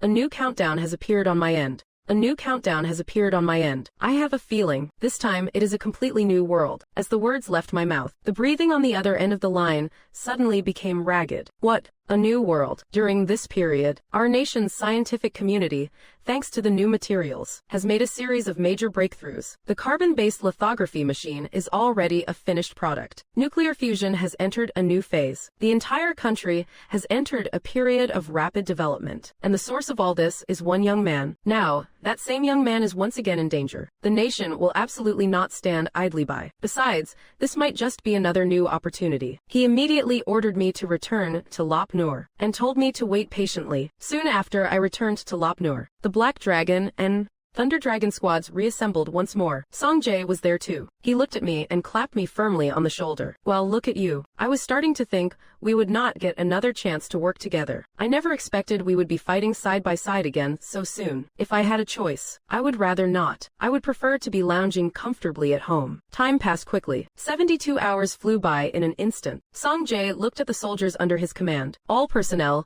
conduct an immediate equipment check. The 20-plus soldiers instantly ran a check on all their gear. Comms are green. Ammo is full. Armor is nominal. Check complete. I let out a breath. I stared at the countdown before me, about to hit 0. Time's up. Prepare to move out. The familiar blue curtain of light unfolded once again. War Dragon Squad, you are on point. Copy that. 7 soldiers stepped into the light curtain first. Then, a voice from the Thunder Dragon Squad came over the radio. Gravity normal. Air quality normal. All clear. Move out. With Song Jae's command, the science team and the other two squads entered the blue light curtain in succession. I followed closely behind. After the light curtain vanished into thin air, Yu Guodong stared intently at the spot where everyone had disappeared. You must all come back safe. On the other side, my vision returned from darkness to light. Before me was a vast, mountainous wilderness. Looking into the distance, I could see some dilapidated bell towers. Song Jae asked, "How much time is on the clock?" I glanced at the countdown in front of me. 5 hours. About the same as when you first crossed into the zombie world. That time did not seem very long either. But just as I finished speaking, a muffled gunshot echoed from the distance. It was followed by several more shots. Everyone turned towards the sound of gunfire, instantly on high alert. Song Jae immediately raised a tactical hand signal and gave a hushed command. All units, activate infrared scan. Maintain formation. Advance. When we reached a plain, we were all stunned by the scene before us. There, on the plain, a squad of soldiers is protecting a group of villagers. They are in a fierce battle against a swarm of massive insects. These insects are covered in thick carapaces and have long sharp fangs. Small caliber bullets are completely ineffective against them. I have regained my senses. This time, it seems we have arrived in a world plagued by an insect swarm. Song Jae quickly assessed the number of insects. Roughly over 30 of them. But we can't determine the source. We do not know if this is an interstellar or a planetary-level infestation. An interstellar infestation would mean these bugs can traverse star systems, devouring civilizations. If that is the case, I am afraid this planet is a lost cause. A planetary-level infestation, however, can still be fought. I stated in a low voice. Look at their equipment. They are still using conventional weapons, about 50 years behind us. Just then, the soldiers fighting the insects seem to have spotted us. They are signaling for help. Hey, can you help us? We are about to be overrun. My expression froze for a moment. Holy crap, the Great Sha language. They are speaking the language of Great Sha. Everyone else was stunned as well. Song Jae gave a sharp command. It does not matter if they are our countrymen or not. Saving them is the priority. Black Dragon Squad, form up. Provide covering fire. Understood. The Black Dragon Squad immediately deployed heavy firepower on the ground. They unleashed a furious barrage on the area swarming with insects. One after another, high explosive shells rained down on the swarm. Faced with the immense power of the explosives, the giant insects were instantly torn apart. With just one volley of overwhelming firepower, the once aggressive insect swarm was completely annihilated. After being rescued, the soldiers quickly approached us and saluted. Then one asked in a firm, powerful voice, "I am Company Commander Liu Tian of the 38th Company, Thunder Army Group. Thank you for your assistance. May I ask which army group you belong to?" Song Jae looked at the man's blood-streaked face and his resolute eyes. He instinctively returned the salute. In that brief exchange, both sides could feel it, the shared spirit, the common ancestry. But as Liu Tian's eyes swept over our squad's equipment, seeing the sophisticated, high-energy assault rifles and the latest generation of exoskeleton armor we wore, he could not help but frown. Our gear was clearly a bit too conspicuous. Song Jae was also deep in thought. He could now roughly confirm it. This was indeed Great Sha, but an insect-plagued version of Great Sha. But how could he explain their identities to the people in front of him? Could he just bluntly say, "We are from another world"? Wouldn't they think he was insane? At that very moment, I stepped out from the squad. I extended my hand to Liu Tian. "Hello, we are from the Great Sha of another world." When I calmly spoke and uttered those words, "We are from the Great Sha of another world," the entire area fell so silent you could hear the wind. The man named Liu Tian was completely frozen in place. The expression on his face shifted from confusion to shock, and then to utter, jaw-dropping disbelief. "You said, the Great Sha of another world." The soldiers behind him looked at each other in bewilderment. They all gasped in unison. Some were skeptical, but in the eyes of others, a flicker of excitement appeared. Liu Tian stared at me intently. His voice was a bit hoarse. "Are you sure you are not pulling my leg?" I did not shy away. He nodded solemnly. Their equipment, their demeanor, that distinct technological aura. It made Yu Weifeng want to laugh, but he could not. With this gear, this firepower, if you told me it was not from our world, it would actually make sense. He immediately pulled out his military-grade terminal and contacted his superior. "Reporting, Battalion Commander. A unit has appeared here, claiming to be from another world's Great Sha. Their equipment is completely different from ours. Their firepower is extremely potent, requesting further instructions. In less than a minute, the battalion commander was also stunned. What did you say? From another world. 10 minutes later, the message went up the chain of command, battalion, regiment, army group, all the way to the highest level conference room of the Great Shah Central Command in the swarm-infested world. Inside the capital command center, the lights were blazing. An old man with a full head of white hair, dressed in a general's uniform, shot to his feet. You are saying, they claimed to be from another world's Great Shah. It was none other than Shah Houri, the supreme commander of Great Shah's Central Command in the swarm-infested world. At this moment, his expression was grave. Beside him, an aide was rapidly reporting on the situation. Reporting, Commander-in-Chief. Ever since that unknown meteorite crashed into the Pacific Ocean 6 months ago, the swarm nests have erupted from the seabed. The swarm plague has swept across the oceans. Currently, multiple locations along the southeastern coast have fallen. The Western nations are on the brink of collapse. We are also defending on all fronts. If this intelligence is true, they may possess technology beyond our comprehension. Shah Houri said in a low voice. Establish a video link. Immediately. A few minutes later, Yu Weifeng handed the terminal to me. On the screen, an old man, his face covered in wrinkles but his eyes as sharp as a hawk, appeared on the display. I am the Supreme Commander of the Great Shah Central Command. Shah Houri. His voice was deep and resonant, carrying an authority forged in the fires of war. You come from another world's Great Shah. My gaze was steady. I gave a slight nod. Yes. My name is Chen Mo. We do indeed come from another world.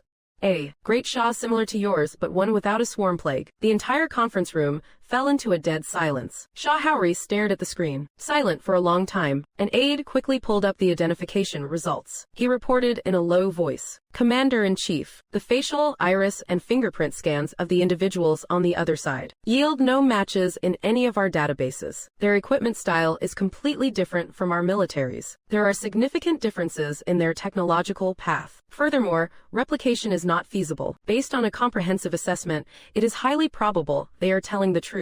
Shah Houri slowly sat down. His gaze was profound. No identity records. Yet they speak our language. Their equipment is different from ours. Yet it is equally efficient and advanced. It seems they truly are warriors from another Great Shah. I looked at the face on the communication screen. A face full of wrinkles, yet incomparably resolute. My tone was calm and sincere. I have noticed you are currently facing an insectoid crisis. Our arrival here was something of a coincidence, but our time is limited. In about 2 hours, we must return. We estimate that within a week, we will be back. Shah Houri gives a slight nod, a hint of regret in his expression. With such a tight schedule, I am afraid you won't have time to reach the Central Command. Just then, Su Yan steps forward. His tone is crisp and decisive. Then, let us conduct an initial exchange of scientific intelligence. We will share our current research directions and technological achievements. Next time we come, we can immediately begin joint research and development. This suggestion makes Shah Houri's eyes light up. He nods immediately. Excellent. That is a very good idea. He turns and orders his aide beside him. Immediately compile a file on our core scientific research projects. Include energy weapons, defense systems, and mecha technology. Before long, Chief Scientific Expert, Dr. Wan Ziyuan, appears on the other side of the screen. He looks as if he has been working for several days and nights straight, yet his eyes are still sharp and focused. This is a summary of some of Great Shah's current research. Wan Ziyuan holds the terminal in his hand towards the camera. After the insectoid plague broke out, we consolidated all our scientific efforts under the Dawn Project. Our main focuses are high-energy particle weaponry, defensive shields, mecha technology, and reverse engineering of the insectoid genome. The data was compiled in a hurry, so it is not entirely comprehensive, but it should at least give you an understanding of our current capabilities. Su Yan, without hesitation, simultaneously transfers the data he had prepared. It was a technological overview on carbon-based systems, superpolymerization energy, the core spirit carbon, and applications of radiant stone energy, as well as synthetic starch, hypersonic missiles, the Type 055 10,000-ton destroyer, electromagnetic catapults, and nuclear-powered aircraft carriers. As the data exchange between the two sides completes, system confirmation prompts appear on both of their research terminals. At that moment, the two technology trees of the insectoid world and the Blue Star's Great Shah established a connection for the very first time. I glanced at the time reminder on my watch. In about an hour, we have to go back. Shah Houri's voice sounded heavy over the comms. Comrade Chen Mo, on behalf of the Great Shah of the insectoid world, I thank you for coming. You have brought us hope. I offered a slight smile. We share the same roots, the same origin. It is only right that we help each other. Wait for my return.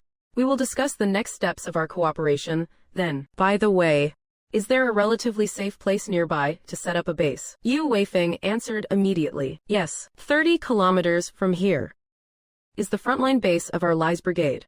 The terrain there is stable, and its defenses are comprehensive. It is perfectly suited as a temporary return point. There are vehicles nearby as well. We will take a vehicle under Yu Weifeng's escort. My group, including Song Jie and Su Yan, along with the villagers Yu Weifeng had been protecting, boarded the vehicles and began the journey back. The mountain wind kicked up dust and sand. In the distance, the sky was still filled with the lingering smoke of battle. By the time they reached the base, the final countdown on their retinas had reached 0. A sapphire blue portal slowly opened in the clearing. I looked back at Yu Weifeng and said softly, "Until next time." As the words fell, he and the others stepped into the portal. In a flash of blue light, his figure vanished into thin air, leaving only a towering, majestic peak standing there for a long, long time, staring at the vast, empty sky. He muttered in a low voice, "I hope you can truly come back." Great Shah's Central Science and Research Center, Insectoid Apocalypse World. The night was deep and silent, yet the entire research building was ablaze with lights. Screens flickered, instruments hummed. It was like a sleepless steel furnace. Dr.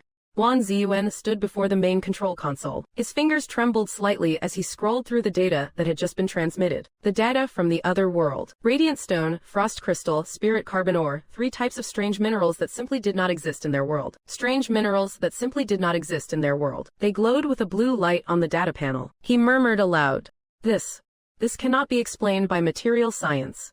This is a miracle that transcends the limits of civilization." He continued to review the data. And then there is synthetic starch. With the insectoids now running rampant, this technology is also of paramount importance. There is also the Type 055 10,000-ton destroyer, and a nuclear-powered electromagnetic catapult aircraft carrier. What a pity. The oceans of today have already become a forbidden zone. Immediately after, he spun around abruptly. His voice trembled with excitement. "Comrades, it seems the mechs we have dreamed of. The technological framework can finally be established." In that instant, the entire laboratory erupted. The researchers, who had been exhausted after pulling 3 all-nighters, all shot to their feet. Their eyes were bloodshot. Is it really possible? As long as the energy density data for the radiant stone is correct, our reactor design can achieve self-sufficiency. The mech project is being revived. The Lies project is being reactivated. The air was thick with a mixture of excitement and hot tears. In a world ravaged by the insectoid plague, they had fantasized time and time again. If only they could have a true mech core. Perhaps they could carve out a path for humanity amidst the swarm. Tear open a sliver of hope for survival. At the same time, in the Great Shah of Blue Star, Su Yan was sitting before the holographic table in the research center. His gaze was focused. His fingertips flew across the controls. The research data transmitted from the other world was unfurled by him, bit by bit. When he saw the file named Lies Mechs, Experimental System, his pupils contracted sharply. They have actually developed a complete theoretical system for mechs. He quickly scanned through the hundreds of pages of documents. The sound of his own heartbeat nearly drowned out the hum of the computer. Armor materials, fluid dynamics, hydraulic muscle fibers, neural synchronization, interfaces. It is all there. Su Yan could not help but stand up. His breathing became ragged. The only bottleneck is the power source. The energy density is too low. The mechs can only sustain 5 minutes of combat. The next second, he slammed his hand hard on the table and burst out laughing. "That is perfect. This is our specialty." A long-lost fervor reignited in his eyes. "If we use the radiant stone and frost crystal to build a microfusion reactor core and supplement it with the quantum conductive properties of the spirit carbon ore, their mechs will no longer be 5-minute toys, but iron giants capable of sustained combat." As he jotted down his ideas on the holographic screen, he muttered to himself, "They have the structure, we have the power. They have the combat system. They have the structure, we have the power. They have the combat system. They have the structure, we have the power. They have the combat system. They have the structure, we have the power. They have the combat system. We have the materials." When the technologies of 2 worlds truly converge, the era of mechs is about to begin. On the screen, the technology trees of 2 civilizations are displayed side by side, gradually overlapping and complementing each other. A new label emerges in the center, Star Empire's mission. A new annotation surfaces in the center. Cross-Realm Joint Project, Lies Radiant Initiative. Codename Dual World Joint Mech Program. Suyan looks up slightly, blue light flickering in his eyes. They reach this stage not just through wisdom, but through an unyielding will in the face of extinction. He flips through the documents, spotting a footnote in the Great Shaw research report from the Swarm world. Star titanium alloy, 10 times the toughness of tungsten steel. A super metal that remains stable even in extreme cold. Suyan whispers, Star titanium alloy. Single quote. A look of genuine admiration appears on his face. No wonder they could sustain a whole mech system. The disasters of that world have also forged miracles that belong uniquely to them. At the same time, the countdown on my end has been reactivated. A cursor blinks on my retina. A cold blue light counting down, 5 days. He takes a deep breath. He already knows clearly in his heart. This time, they are not just facing an exploration, but a rescue mission. Inside the Great Shaw Central Command Operations Room, the atmosphere is unprecedentedly solemn. By the joint decision of Yu Guodong, He Xingyao, Wan Yushang, and others, the order is officially issued today. During my next transition to the Swarm world, we will urgently transport strategic supplies. With Radiant Stone, Frost Crystal, and Spirit Carbon Ore as the core, priority will be given to supporting energy and defense construction. The freight lines at Lopnur Base run day and night. Military cargo trucks shuttle through the curtain of night. The trucks are loaded with mineral crystals from the zombie world. That is the light of human civilization from another world. Engineers discuss in low voices while loading. I heard these things can power reactors and even build mechs. Shush, this is top secret. Ask too much and you will be writing a self-reflection report. Hey, if we are really building mechs, then this is all worth it. Meanwhile, major research institutes and key universities across Great Shaw have successively received a batch of data packages from a classified national project. The file title reads, strikingly, Lies Mech Engineering System Joint Experimental Edition. However, none of the documents mention its origin. At the Institute of High Energy Mechanics, Dragon Science University, academician Shen Mingji, a titan in the field of robotics, is sitting at his lab desk, flipping through the hundreds of pages of data. At first, he was just browsing casually, but when he sees page after page of hydraulic muscle fiber linkages and neural synchronous feedback control system designs, he is completely stunned. He mumbles to himself, adjusting his reading glasses, his fingers trembling slightly. This theory is way too advanced. It completely subverts our existing approach to electromechanical control. When he sees the core armor material on the last page, the Star Titanium alloy, his brow furrows even deeper. Star Titanium alloy, we have never heard of this here. This material can't be some theoretical, hypothetical matter, can it? He continues flipping and finds the entire data set to be extremely rigorous and flawless. Even if the core material is unknown, the overall system is scientifically consistent. He ponders for a moment before a sudden realization hits him. The power system's flaws were the only weakness of this framework. But if Radiant Stone, Frost Crystal, and Spirit Carbon Ore are used to compensate, the energy density is perfectly viable. It is truly a seamless fit. A playful smile then appears on his face. Don't tell me. Single quote. The higher-ups dug up some alien tech from the far side of the moon. As soon as he speaks, he immediately assembles his team to get to work. The Lies Mech project is now fully committed to research. The first version of the power integration plan must be delivered within 3 days. Scenes similar to Shen Mingji's are playing out across the country. Research institutes, engineering labs, and defense factories. Batches of top-tier talent are joining the Lies Mech refinement project. Day and night, they fight to break through layer after layer of challenges. All research findings and breakthroughs are immediately consolidated and delivered to Su Yan. Su Yan stood in the glass corridor of the research center, gazing at the flickering lights outside the window. The corners of his mouth turned up slightly. The tech trees of two worlds are merging. He murmured softly, the true iron dawn of the Lies project has begun. The time for the next traversal was finally approaching. In the early morning, the research institute was still shrouded in a thin mist. Shen Mingji, having just finished a night of calculations, was about to make a cup of tea. But suddenly, the sound of urgent footsteps came from outside the door. Several figures in dark trench coats, wearing special insignias of the Security Bureau, pushed the door open and entered. The leader had a solemn expression, yet his tone was exceptionally respectful. Dr. Shen, your research in mech control and man-machine integration is unparalleled in the entire country. Right now, the nation has an extremely important mission that requires you to lead a team. But I must state up front, the mission is highly dangerous and has the highest level of confidentiality. Once you accept, you may have to disappear from public life for a very long time. Shen Mingji was slightly taken aback. From his youth to his old age, he had always longed to participate in the kind of project that could change an era. At this moment, he understood. This was that opportunity. He did not hesitate. I am in. The moment he signed the non-disclosure agreement, his heart pounded with a strange excitement. The sound of the pen on paper seemed to announce a turning point in his destiny. Immediately after, he was led into a sealed conference room. The head of the Security Bureau's Special Investigation Team handed him a top-secret file. When Shen Mingji opened it, the very first line of text left him completely stunned. Project Origin, Alternate World Great Shah.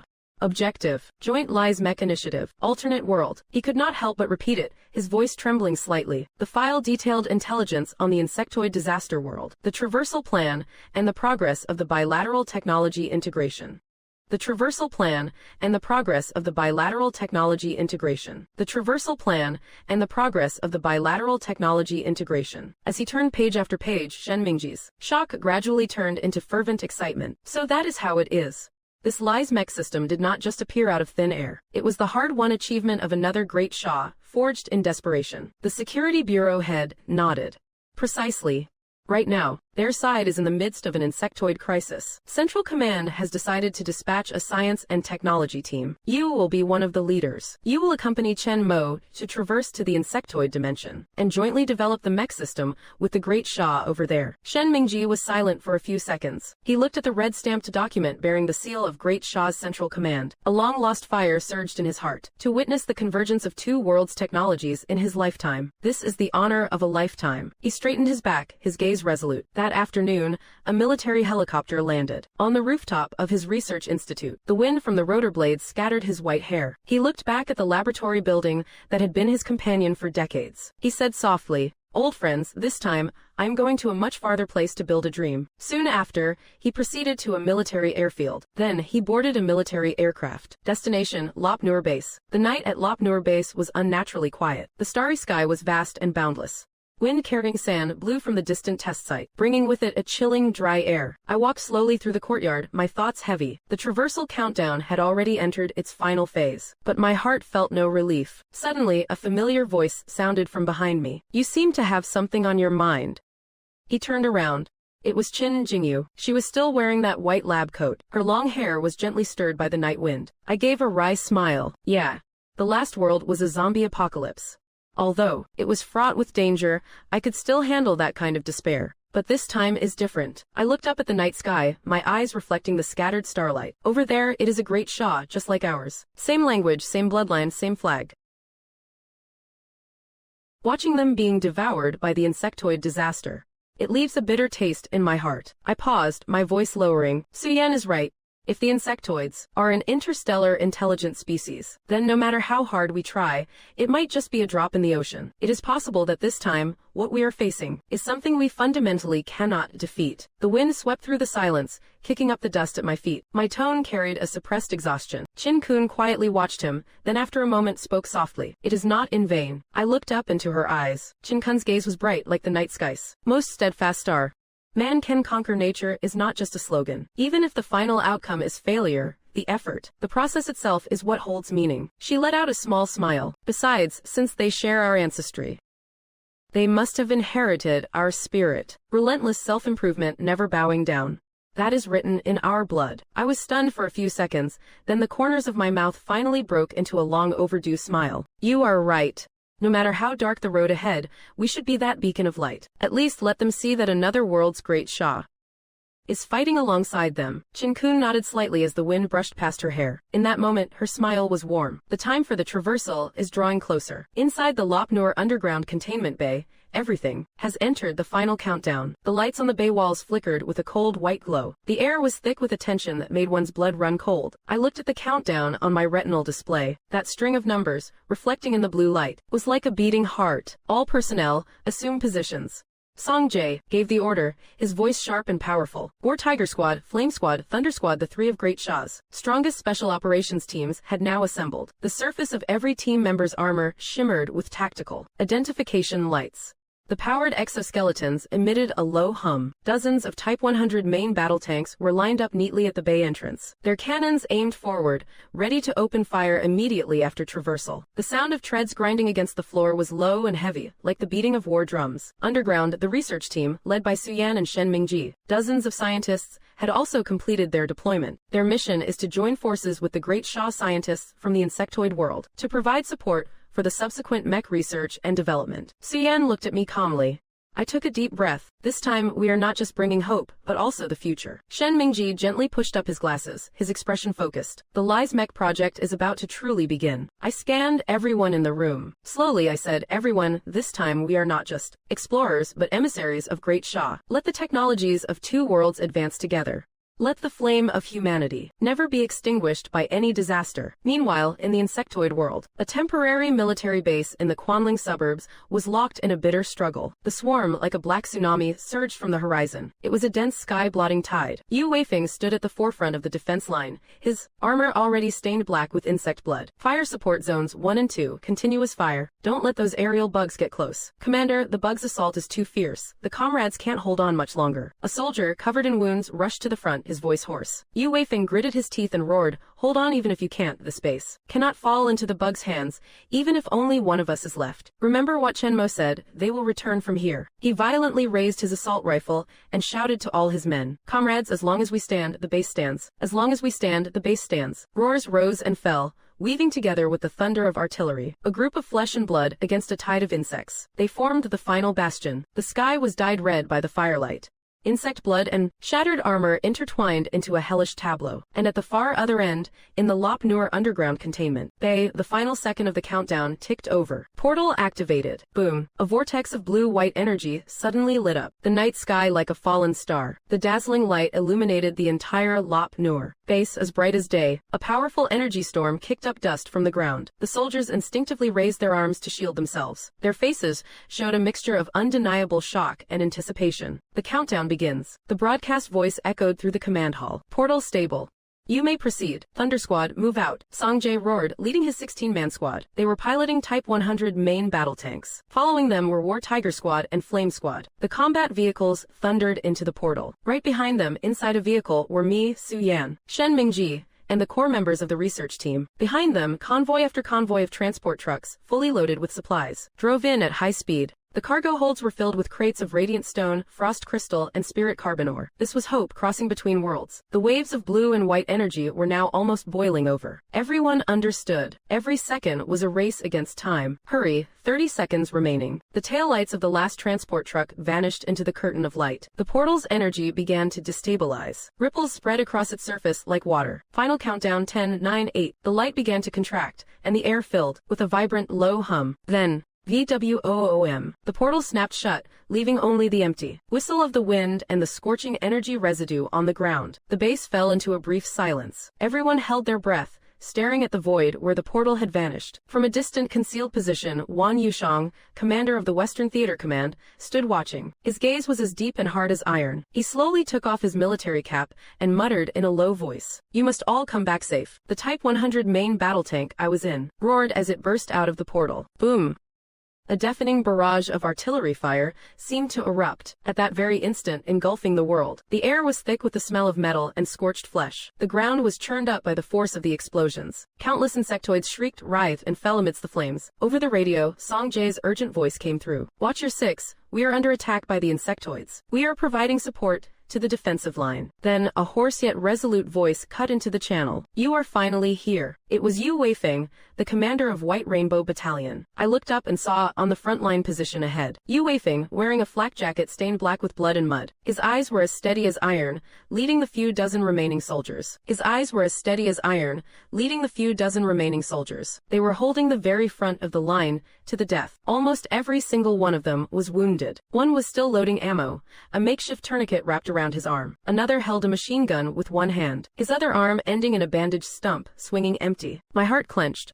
He understood why these men were defending this military base to the death. It was not for victory, but to carve out a safe landing zone for them. All units prepare for fire support, suppress the front line, Song Jae bellowed. All units prepare for fire support, suppress the front line, Song Jae bellowed. Dozens of Type 100 tanks adjusted their cannons in unison. Dozens of Type 100 tanks adjusted their cannons in unison. The fire control systems rapidly locked onto their targets, muzzles glowing like stars. The next second, boom, dozens of 120mm armor-piercing shells were fired simultaneously. Like a meteor shower, they tore across the sky and landed in the heart of the insectoid swarm. The massive shockwaves kicked up a towering wall of fire. Those mountain-sized insectoid swarms were torn to shreds in the inferno. Severed limbs and carapaces flew through the air. Main cannons reloaded, continue firing. The roar of cannons became a continuous thunder. Snakes of machine gun fire swept across the battlefield. Shell casings rained down. In just 10 short minutes, the battle line was stabilized once more. The insectoid tide collapsed and scattered within the sea of fire. Countless insectoid bodies piled up into mountains. Yu Weifeng gasped for breath, his eyes fixed on the rows of heavy tanks. His eyes filled with shock and emotion. It is a good thing. We finally held on. After the battle subsided, Yu Weifeng personally came to meet them. Looking at the transport trucks, one after another, piled high with supplies, he took a deep breath. The Central Command has already issued the order, Yu Weifeng said with grave importance. Upon your arrival, you will immediately proceed with me to Military Base 001. That is our Great Shah's core defense line against the insectoid swarm, and also our command hub. Understood, Song Jae immediately responded. The convoy started up again, its treads rolling over the scorched earth. The night wind carried the stench of blood, yet it was also mingled with the scent of hope. Along the way, I gazed at the ruins illuminated by artillery fire. My tone was calm yet firm. Battalion Commander Yu, we can stay for 5 days. After 5 days, we will return to prepare more resources and come back to support you. Yu Weifeng nodded, a weary but resolute smile on his face. It is truly a blessing to have you all here. Afterward, the vast convoy drove on towards Military Base 001. Along the way, the air was thick with the heavy smell of cordite. The distant sky was occasionally lit up by the flash of explosions. Meanwhile,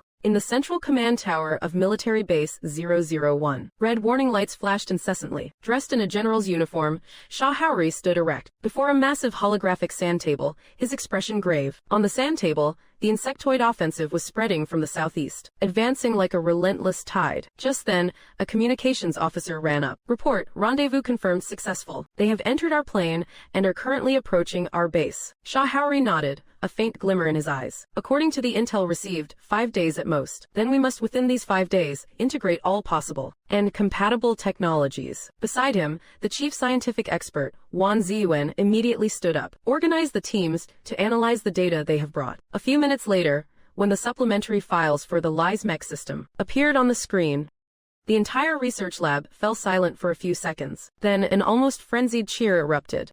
This is the carbon-based energy core, and the frost crystal, and radiant stone's polymerization stabilization equation. Wan Ziyuan's hands were trembling. He practically shouted to his assistants. Incredible. This is the exact missing piece we needed. In recent days, the relentless attacks from the insectoids had completely severed their industrial supply lines. Shortages of key materials, insufficient energy, and halted experiments. Their research had ground to a virtual standstill. But at this moment, the data from the other world's Great Shah was nothing short of a life-saving rain from the heavens. Immediately assemble all mech research teams. Integrate the new material theories into the LISMEC's reactor model. The exhaustion on Wan Ziyuan's face was swept away. In its place was a long-lost burning passion. He clenched his fists, his eyes shining with light. If this validation is successful, we can finally make the LISMECs truly stand tall. Outside the command tower window, the dawn was breaking. The wind stirred the flag, and on its surface, that familiar crimson flame fluttered in the sunlight. Shah Haori looked at the flag, his voice resolute. Whether in this world or theirs,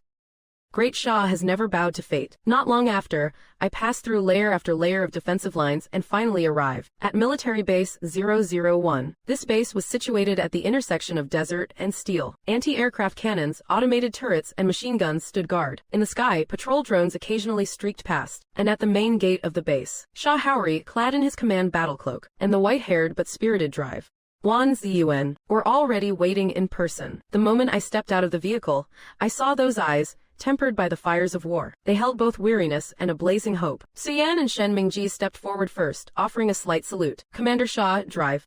Juan, we have brought the supplies and samples you urgently need. Please take a look. Suyan raised his hand, gesturing towards the transport trucks behind them. As the cargo bays slowly opened, neatly stacked piles of radiant stone, frost crystal, and spirit carbon ore were revealed. Under the lights, the blue, white, and silver ore crystals refracted a dreamlike brilliance. It was as if the very heart of human civilization was beating. Wan Ziyuan stopped in his tracks and quickly approached. With trembling hands, he touched the radiant stone. This energy reaction. It is staggering. Unbelievable. To think that such a creation exists in the world. He turned and grabbed the hands of Suyan and Shen Mingji, his eyes filled with excitement and gratitude. What you have brought us is hope. He spoke with an almost desperate urgency. Take me to the lab. We will start testing the energy output immediately. The reaction time is short. We can't waste a single second. Suyan, Shen Mingji, and the research team headed to the science district. They initiated the first ever joint research project spanning 2 worlds. Meanwhile, Song Jianai, led by Shahauri, entered the lounge behind the command area. Along the way, soldiers were rushing about their duties. On the large screen in the command center, red alert zones were constantly flashing. The insectoids' attack vectors seemed to cover the entire coastal defense line. The battle situation was tense. As we walked, Shahauri spoke in a low voice. Our conditions are a bit basic. Please bear with us. I smiled and shook my head. Commander, no need for formalities.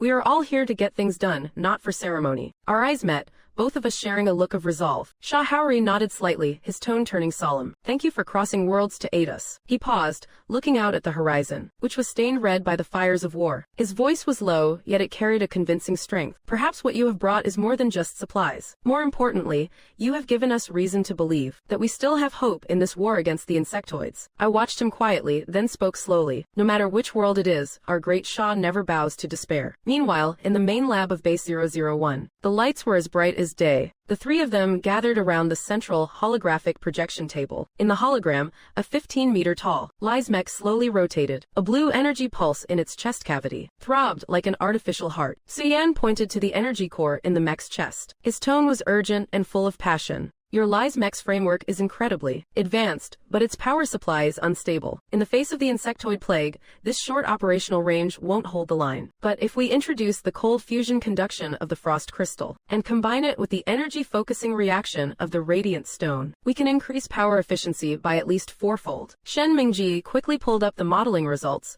on a virtual terminal. With a few lines of code flashing by, the model's energy curve instantly skyrocketed. Look, this design provides a stable output. It won't suffer from flameouts caused by energy fluctuations. Dr. Wan Ziyuan watched the 2 of them work. He looked as if he had shed 20 years. He slammed his hand on the table. Brilliant, absolutely brilliant. So the quantum cooling effect of the frost crystal can replace our original energy focusing conduits. We were trying to brute force it with the Star Empire's titanium alloy, but the pressure resulted in severe energy loss. Now, this approach creates a perfect synergy, Suyan said as he continued his work. Your Star Empire titanium alloy is a marvel in itself. High metallic strength, excellent ductility. I am thinking of coating its surface with a layer of spirit carbon or nanofilm. This would not only boost conductivity, but also enable self-repair during combat. Wan Ziyuan's breathing quickened, his eyes gleaming. If we can truly achieve that, then this is no longer just a mech, but a strategic weapon with biological characteristics. Shen Mingji smiled and pushed up his glasses. That has always been our goal. The 3 of them looked at each other and smiled, then simultaneously reached out and pressed the confirmation key for the energy system integration test. The next second, the lights in the entire lab dimmed for a moment. The central reactor model lit up with a blinding blue light. Rings of energy waves rippled outwards along the model shell. On the monitor, the energy output climbed steadily. Wan Ziyuan clenched his fists, his voice trembling. Success. The energy system integration is a success. Suyan smiled faintly. From this day forward, the Lies mechs finally have a heart. With the successful validation of the model, the entire Base 001, the industrial sector of the military base, erupted into a frenzy. One after another, the factory's warning lights flashed on. Mechanical arms began to whir into operation. A brilliant golden light burst forth from the furnace, filling the air with the scent of superheated metal. The construction of the Lies mech prototype had officially begun. That 15-meter-tall behemoth of steel and iron was finally moving from blueprints and holograms into reality. For the past several months, the the core of the Lysmex. The energy system had been the biggest bottleneck. The unstable energy reactor and its low efficiency had forced the prototype to be indefinitely shelved on the production line. But now, with the arrival of the radiant stone, frost crystal, and spirit carbon ore, three miraculous materials, Suyan and Wan Ziyuan had joined forces to break through the final barrier. The energy pulse core had achieved stable ignition. This meant the Lysmex could finally, truly, be set in motion. During a break from the experiment, Suyan and Wan Ziyuan stood side by side, walking down the rumbling factory corridor. The clang of steel echoed from all around. In the distance, the skeletal frame of a half-finished mech was slowly being hoisted by a crane. Suyan gazed at the colossal figure, his voice filled with sincere admiration. Your Star Empire's alloy is truly an incredible material. Its hardness is astonishing. It can withstand energy impacts, and yet it maintains flexibility. To be honest, we could not produce this kind of all-purpose metal back in our world. When we return, would it be possible to take some samples with us? Wan Ziyuan was taken aback for a moment, then smiled. Of course, no problem. Although the Star Empire's alloy is extremely rare here as well. Compared to the energy technology you have provided us, this is nothing. Suyan nodded, his tone gentle. Don't worry, we won't take much. You still need to fight off the insectoid plague. We only need a small amount for research. Once the plague is quelled, our great Shah can formally sign a long-term cooperation agreement. At the mention of the words plague is quelled, Wan Ziyuan fell silent. Outside the factory, the distant horizon was being painted red by artillery fire. Every flash of light represented another battle, another wave of sacrifices. After a moment, he slowly extended his hand, gripping Suyan's firmly. Deal. Then let us wait for the day we finally put an end to this plague. Suyan smiled and returned the handshake with equal gravity. We will. I am sure of it. Just as the assembly of the Lysmech entered its final stage. Boom. A deafening explosion roared from tens of kilometers. Outside the base, alarms instantly blared throughout the entire base 001. All warning lights simultaneously switched to red. Insectoid attack confirmed. Target, the strategic defense zone in the southeast sector. Urgent reports crackled over the communication channels. Swarms are massive. We suspect a new, heavily armored species. Requesting reinforcements. In the command hall, Shah Haori's expression hardened as he shot to his feet. Defense status. The chief of staff responded grimly. The third defense line is being overrun. Estimated time to failure, 10 minutes. At the same time, another urgent message came in from the research division. Wan Ziyuan's voice was a mix of excitement and tension. Report, Commander, in 10 minutes, the Lysmech prototype will be ready for launch. The energy core's stability has reached operational parameters. We can deploy it to the battlefield to verify its combat performance. Shah Haori pondered for a few seconds, then gave a decisive order. Good. Tell the frontline reinforcements will arrive in 20 minutes. Tell them to hold their ground at all costs. Hold on for these 20 minutes. He turned to the combat operations officer. Reserve team, deploy immediately, provide full fire support. No matter what, we cannot let that defense line fall. Combat personnel moved instantly. Tanks and armored vehicles roared out of the hangars. The ground trembled, and the dust kicked up by their movement caught the faint light reflected from the base's protective shield. Meanwhile, in Wan Ziyuan's quarters at the research district, Suyan, Shen Mingji, and the others had been working around the clock. The blue light pulse from the energy core was becoming increasingly stable. The final layer of the spirit carbon ore membrane on the mech's outer shell is undergoing nano-level fusion. Completion, 98%. Energy core temperature control is stable. Neural synchronization system online. Finally, a crisp notification sound echoed. Lysmech prototype systems are online. Wan Ziyuan let out a long sigh of relief. He practically collapsed into his chair. He wearily raised his head to look at the figure before him. The 15-meter-tall steel giant. The 15-meter-tall steel giant. It can finally move. Suyan wasted no time and issued a direct order. Inform command. The mech is ready for deployment at any time. From the command center, Shah Haori's calm and steady voice came through. Understood. The Lysmech prototype will be piloted by Yu Weifeng. Target, the southeastern defense line. Mission codename, Operation Dawn. This is the mech's first combat deployment, and our first direct counterattack against the swarm. For a moment, the entire base fell into an excited silence. Countless soldiers stopped in their tracks, their gazes fixed on the towering hangar in the distance. There, the Lysmech stood quietly, its blue energy currents flickering within its chest. It was as if true hope had finally opened its eyes. Upon receiving his orders, Yu Weifeng rushed to the R&D district. As the thick, heavy alloy hangar doors slowly opened, an overwhelming roar washed over him. There it was. The 15-meter-tall Lysmech stood imposingly in the center of the brightly lit hangar. Blue and white energy pulses flames flowed along the seams of its armor. Yu Weifeng's breathing quickened involuntarily. Even for a battle-hardened veteran, he was shocked into silence. So this is the Lies mech. Wang Ziyuan stepped forward, his voice filled with unconcealable pride and excitement. The entire frame is constructed from star titanium alloy. The outer layer is coated with a spirit carbon ore membrane, balancing defense and flexibility. Its core power source is a new type fusion reactor. Even under high-intensity combat conditions, it can operate continuously for a full week. He paused, then continued his introduction. The armament system is a dual-body configuration. Primary weapons are a high-energy laser cannon and a kinetic railgun. For close combat, it is equipped with a star titanium great axe. It can slice through the swarm's heavy armor in a single strike. Additionally, the mech has short-term hover and high-mobility jump capabilities. However, it is not yet equipped for long-range flight. Its function is primarily ground-based, heavy assault. Yu Weifeng listened intently, his expression resolute. I have synchronized with the system data. I am ready to move out. Wang Ziyuan nodded. Good luck, Lies Knight. As the cockpit sealed, the light beams in the Lies mech's eyes flared to life. A blinding blue light illuminated the entire hangar. Energy system initiated. Neural synchronization rate, 98%. All weapon modules unlocked. Lies mech Yu Weifeng deploying. Accompanied by the sound of heavy footsteps, the Lies mech took its first step. Each step was like an earthquake, kicking up a cloud of dust. Back in the control center, Suyan, Shen Mingji, and Wang Ziyuan stared intently at the screen. A stream of data danced wildly across the hologram. Energy output curves, chassis load, stability coefficients, all were being monitored. Suyan spoke in a low voice. Begin combat data recording. Full process observation and synchronized feedback. Shen Mingji let out a faint smile. Our baby is finally heading to the battlefield. Wang Ziyuan clenched his fists, his eyes burning with intensity. After this battle, the Lies mech will no longer be just a prototype. It will become humanity's first sharp blade against the swarm. The southeastern defense line. The horizon burned with dark red clouds as artillery fire tore the night sky apart. The air was thick with the smell of scorched metal and cordite. The battlefield was littered with burning wreckage and the shrieks of the swarm. Reinforcements from base 001 arrived 5 minutes ago, but the situation remains critical. Wave after wave, the swarm poured out from the valley and the fissures in the Earth's surface. Those heavily armored insectoids, their bodies covered in metallic exoskeletons, were advancing step by step towards the defense line, braving the dense artillery fire. Full firepower can't stop them. Use grenades for suppression. Report, we are down to 30% ammo. Damn it. That thing took a 155mm shell and it is still moving. Every explosion felt like it was carving another crack into their spirits. The company commander, his face caked in dust and his voice hoarse, still roared. Listen up, we hold the line, not one step back.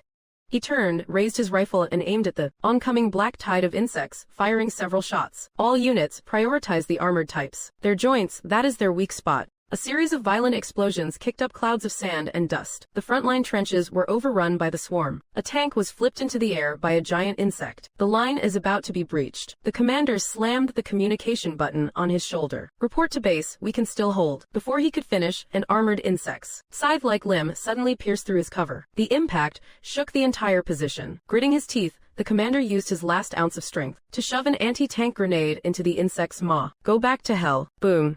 The massive explosion momentarily deafened the surrounding soldiers. But through the blinding light of the blast, they could still see a new wave of the swarm already surging forward. Back to back, faces covered in blood, the soldiers kept their fingers glued to the triggers. We are almost out of ammo. Doesn't matter, we still have our bayonets. At that moment, over the skies of the southeastern defense sector, only one soul-shaking cry remained. For every inch of land, a drop of blood, we hold the line. Just as the defense sector was about to be completely swallowed by the insect tide, a deep, low rumble suddenly echoed from the sky. It was the sound of air being violently compressed and torn apart. Everyone instinctively looked up, only to see a ball of blinding blue-white light plummeting from the heavens, accompanied by a deafening sonic boom. A 15-meter-tall steel giant crashed down into the center of the battlefield. Lies mech prototype. It is a mech, our mechs are here. The soldiers could hardly believe their eyes. The giant surface pulsed with flickering energy. The reactor in its chest glowed like a beating heart. The ground beneath it sank half a meter the instant it landed. The resulting shockwave of dust sent the front ranks of the swarm flying. Inside the cockpit, Yu Weifeng gripped the controls tightly. His voice was low and powerful. Don't worry. The cavalry has arrived. Don't worry. The cavalry has arrived. Don't worry. The cavalry has arrived. Don't worry. The cavalry has arrived. As soon as the words were spoken, the Lies mech raised its right arm. The mechanical servos whirred to life with a roar. Target locked. Armored type. The colossal starfall axe, crackling with terrifying energy, swung down from midair. The armored insect's exoskeleton, as thick as tank armor, was cleaved in two by a single blow. The giant axe swung back in a horizontal sweep. The air was torn apart, creating a sonic wave. Dozens of insectoids were instantly shredded to pieces. Immediately after, the shoulder-mounted turrets unlocked. Twin-barreled high-energy laser cannons activated, targeting dense swarm area. Energy converging. Fire, a blinding white beam tore across the battlefield. The swarm was instantly vaporized by the intense heat, leaving behind a large patch of scorched earth and steam. Yu Weifeng's eyes narrowed. Foot thrusters engaged. The entire mech leapt into the heart of the swarm. Come on, keep feeding the meat grinder. The Lies mech became a blue-white tempest, its giant axe, dancing wildly in the air. Like a colossal meat grinder, it roared and exploded through the enemy ranks. The clash of metal became a symphony of destruction. The swarm's advance was forcefully diverted. The soldiers on the front line stared, dumbfounded. Those are our great Sha mechs. My god. Now that is what I call humanity's shield. The Lies mechs did a beautiful job. With the Lies mechs joining the fray, the southeastern defense line has finally stabilized. The swarm is being suppressed by overwhelming force. Hope is rekindled on the battlefield. Meanwhile, on the main screen of Base 01's command center, real-time footage from the Lies mechs flickered continuously. Beams of high-energy weapons tore through the swarm. The flames of the explosions reflected on everyone's faces. Su Yan, Shen Mingji, and Wan Ziyuan all watched with bated breath. A moment later, Shen Mingji could not help but break into a smile. This combat power is off the charts, as long as the energy supply is sufficient. The Lies mechs are the ultimate bulwark for humanity against the insectoids. If we can mass-produce them, our civilization's survival will be secured. But Wan Ziyuan did not smile. He took off his glasses and sighed with a heavy heart.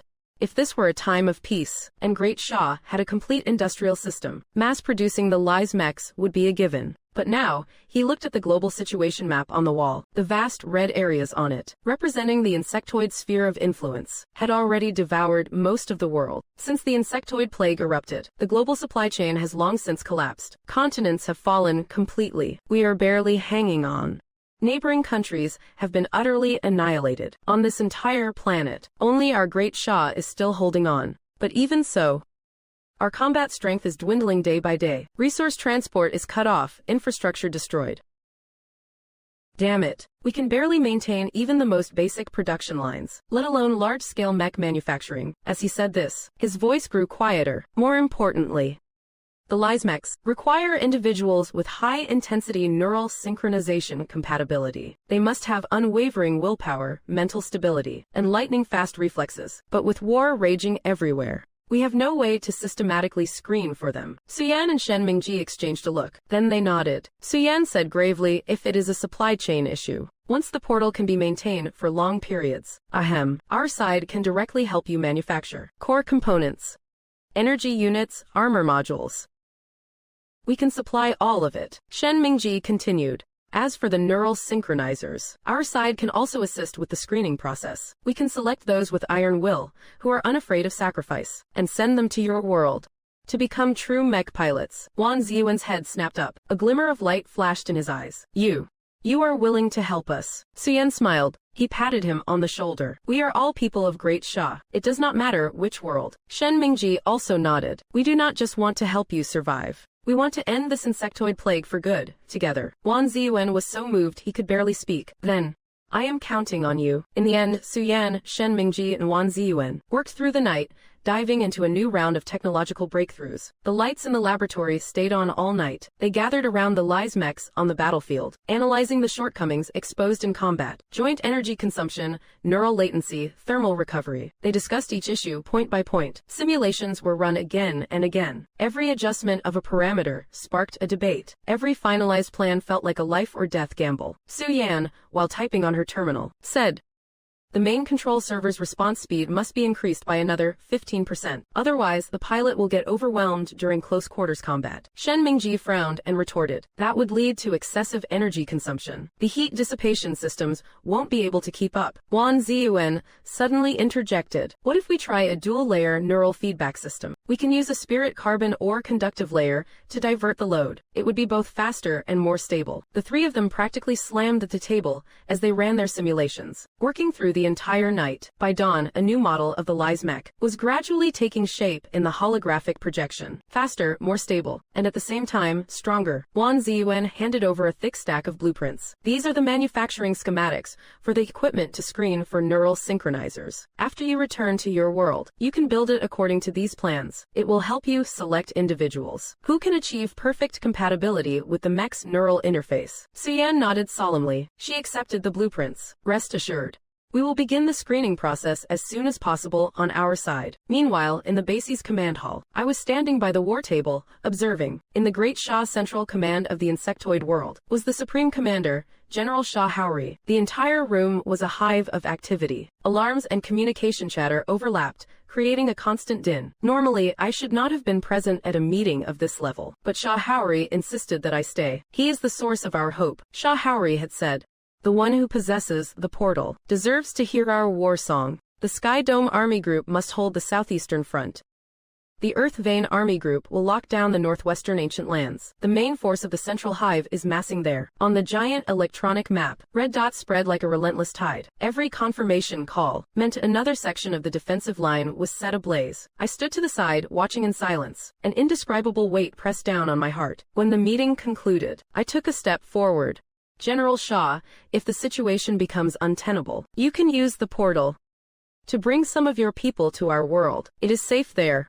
We can provide for them. Shah Haori seemed slightly taken aback. Then he smiled. There was no hesitation in that smile, only tranquility and pride. I understand your kind offer, but the duty to defend our homeland is a burden we cannot shirk. If we abandon our territory just to survive, can we still call ourselves people of Great Shah? He paused, his voice low but resonating deep within the soul. The Son of Heaven guards the nation's gate. The monarch dies with his state. If the day comes when we truly cannot hold on, then please, in your museums, for the Great Shah of this world, leave an indelible record of our glory. I was frozen in that moment. I saw not a general, not a commander, but the final, unbreakable spine of an entire dimension. The 5-day limit passed in a flash. During these past few days, Yu Weifeng had barely closed his eyes. He pilots the Lies mech, becoming the sharpest blade on the battlefield, no matter how dense the insectoid swarm. Whenever the mech appears, it is like a blade parting the waves. One man, one fortress. Every strike is accompanied by the thunderous roar of an energy explosion. Every return, the mech's armor is covered in scorch marks and dried blood, yet it still stands tall as a mountain. Lies strikes, the swarm retreats. This phrase has become the slogan on the front lines. Meanwhile, on the other side of the base, Suyan, Shen Mingji and Wan Ziyuan are working day and night. Using the combat data sent back, they have recalculated the mech's energy output curve, armor stress structure and neural synchronization feedback latency. Armor stress structure and neural synchronization feedback latency. Armor stress structure and neural synchronization feedback latency. A thick, comprehensive optimization plan for the Lies mech. A thick, comprehensive optimization plan for the Lies mech. The final draft is complete. Once this plan is mass-produced, Shen Mingji rubs his face, dark circles under his eyes, and says with a smile, the insectoids,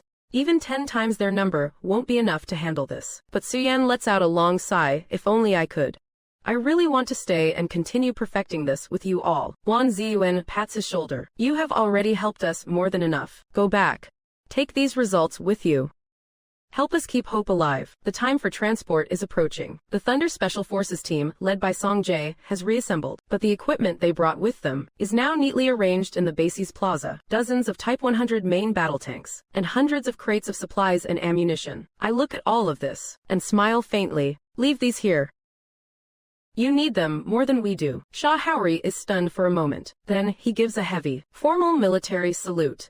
Thank you. No matter which world you are in the future, the Great Shah of this world will forever be in your debt. In the base plaza, the wind howls. Sunlight pierces through the dust and smoke, shining on the mechs and tanks, reflecting a dazzling golden light. I, Su Yan, Shen Mingji, Song Jae, and the others stand before the portal. At that moment, there are no grand speeches, only resolute gazes exchanged between us, and a shared belief. Great Shah will not fall. After I return to Lop Nur, the portal's energy has not yet fully dissipated. Director Yu Guodong of the National Security Bureau is already waiting in person at the exit. You have all worked hard. What is the situation over there? Suyan takes off his protective suit, his expression still carrying a lingering tension. Overall, it went smoothly. Through our collaboration with their research team, using the radiant stone we collected from the zombie world, the frost crystal, and the spirit carbon ore, and combining it with their incomplete Lies mech project, We successfully constructed a prototype and completed combat testing. As he speaks, a light shines in his eyes. Its combat performance was outstanding. The mech's defense and firepower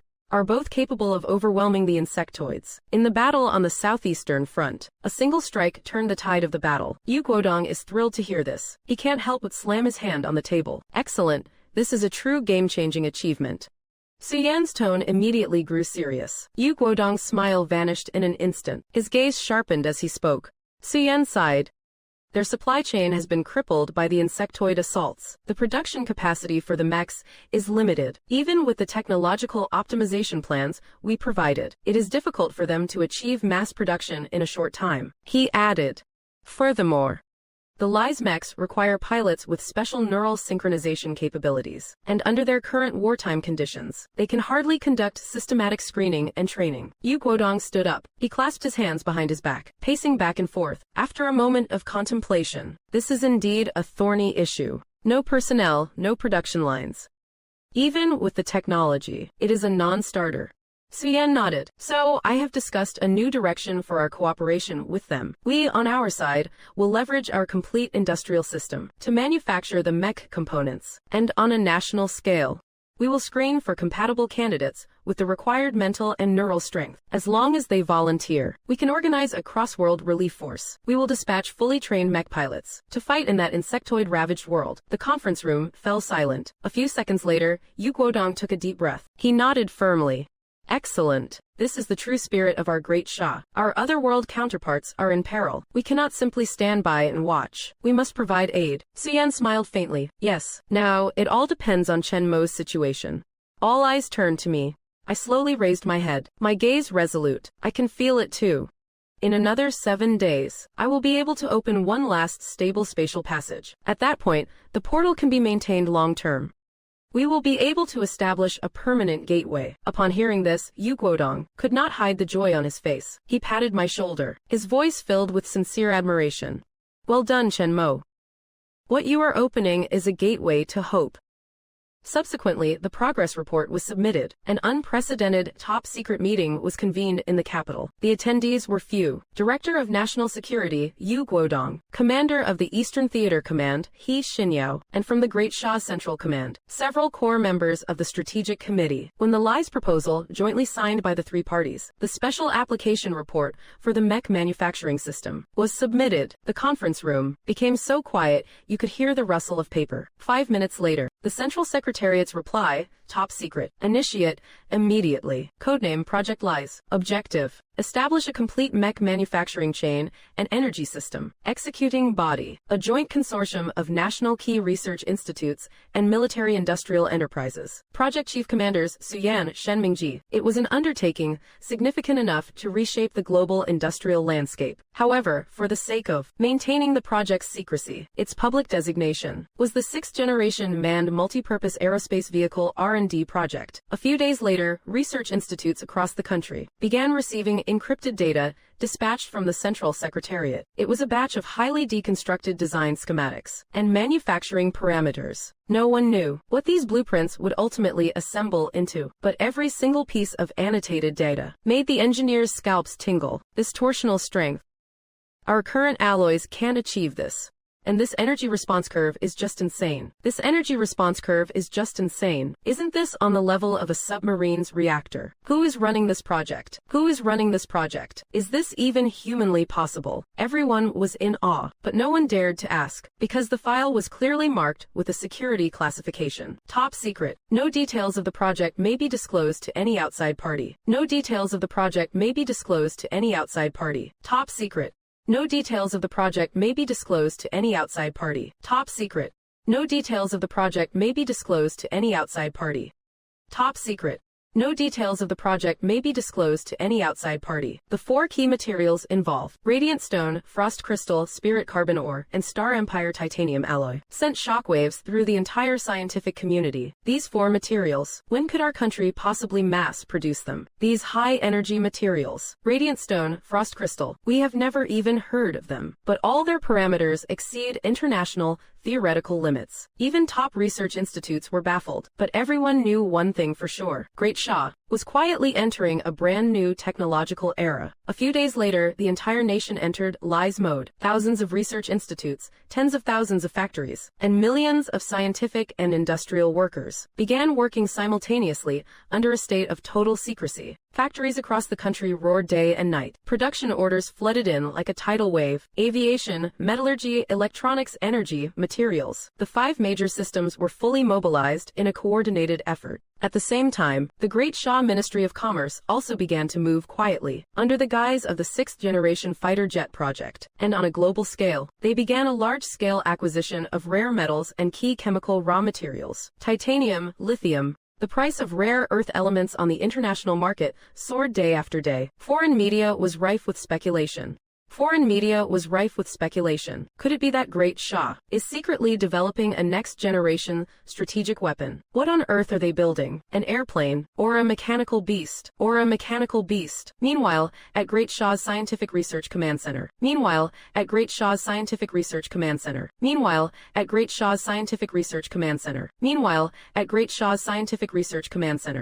Only a single cold directive was issued: increase power, expand production capacity. The LISE project is to proceed at full speed. Simultaneously, the screening program for the neural synchronization pilots of the LISE mechs was also swiftly launched by Great Shah on a national scale. The blueprints for the testing apparatus, brought back by Su Yan and the others, were designated as a top priority research and development project. Within a very short time, the first batch of testing devices was mass-produced in military industrial research institutes. These devices looked no different from ordinary physical examination machines, but their core algorithms could accurately read an individual's neural reflex intensity, mental resonance frequency, and subconscious energy compatibility. These metrics are the key to determining whether one can pilot a LISE mech. The first round of trials was conducted in secret throughout the entire military. Millions of active duty soldiers lined up to be tested. All military regions, special forces brigades, and aerospace units began simultaneously. When the test results were compiled and presented to Su Yan, he fell completely silent.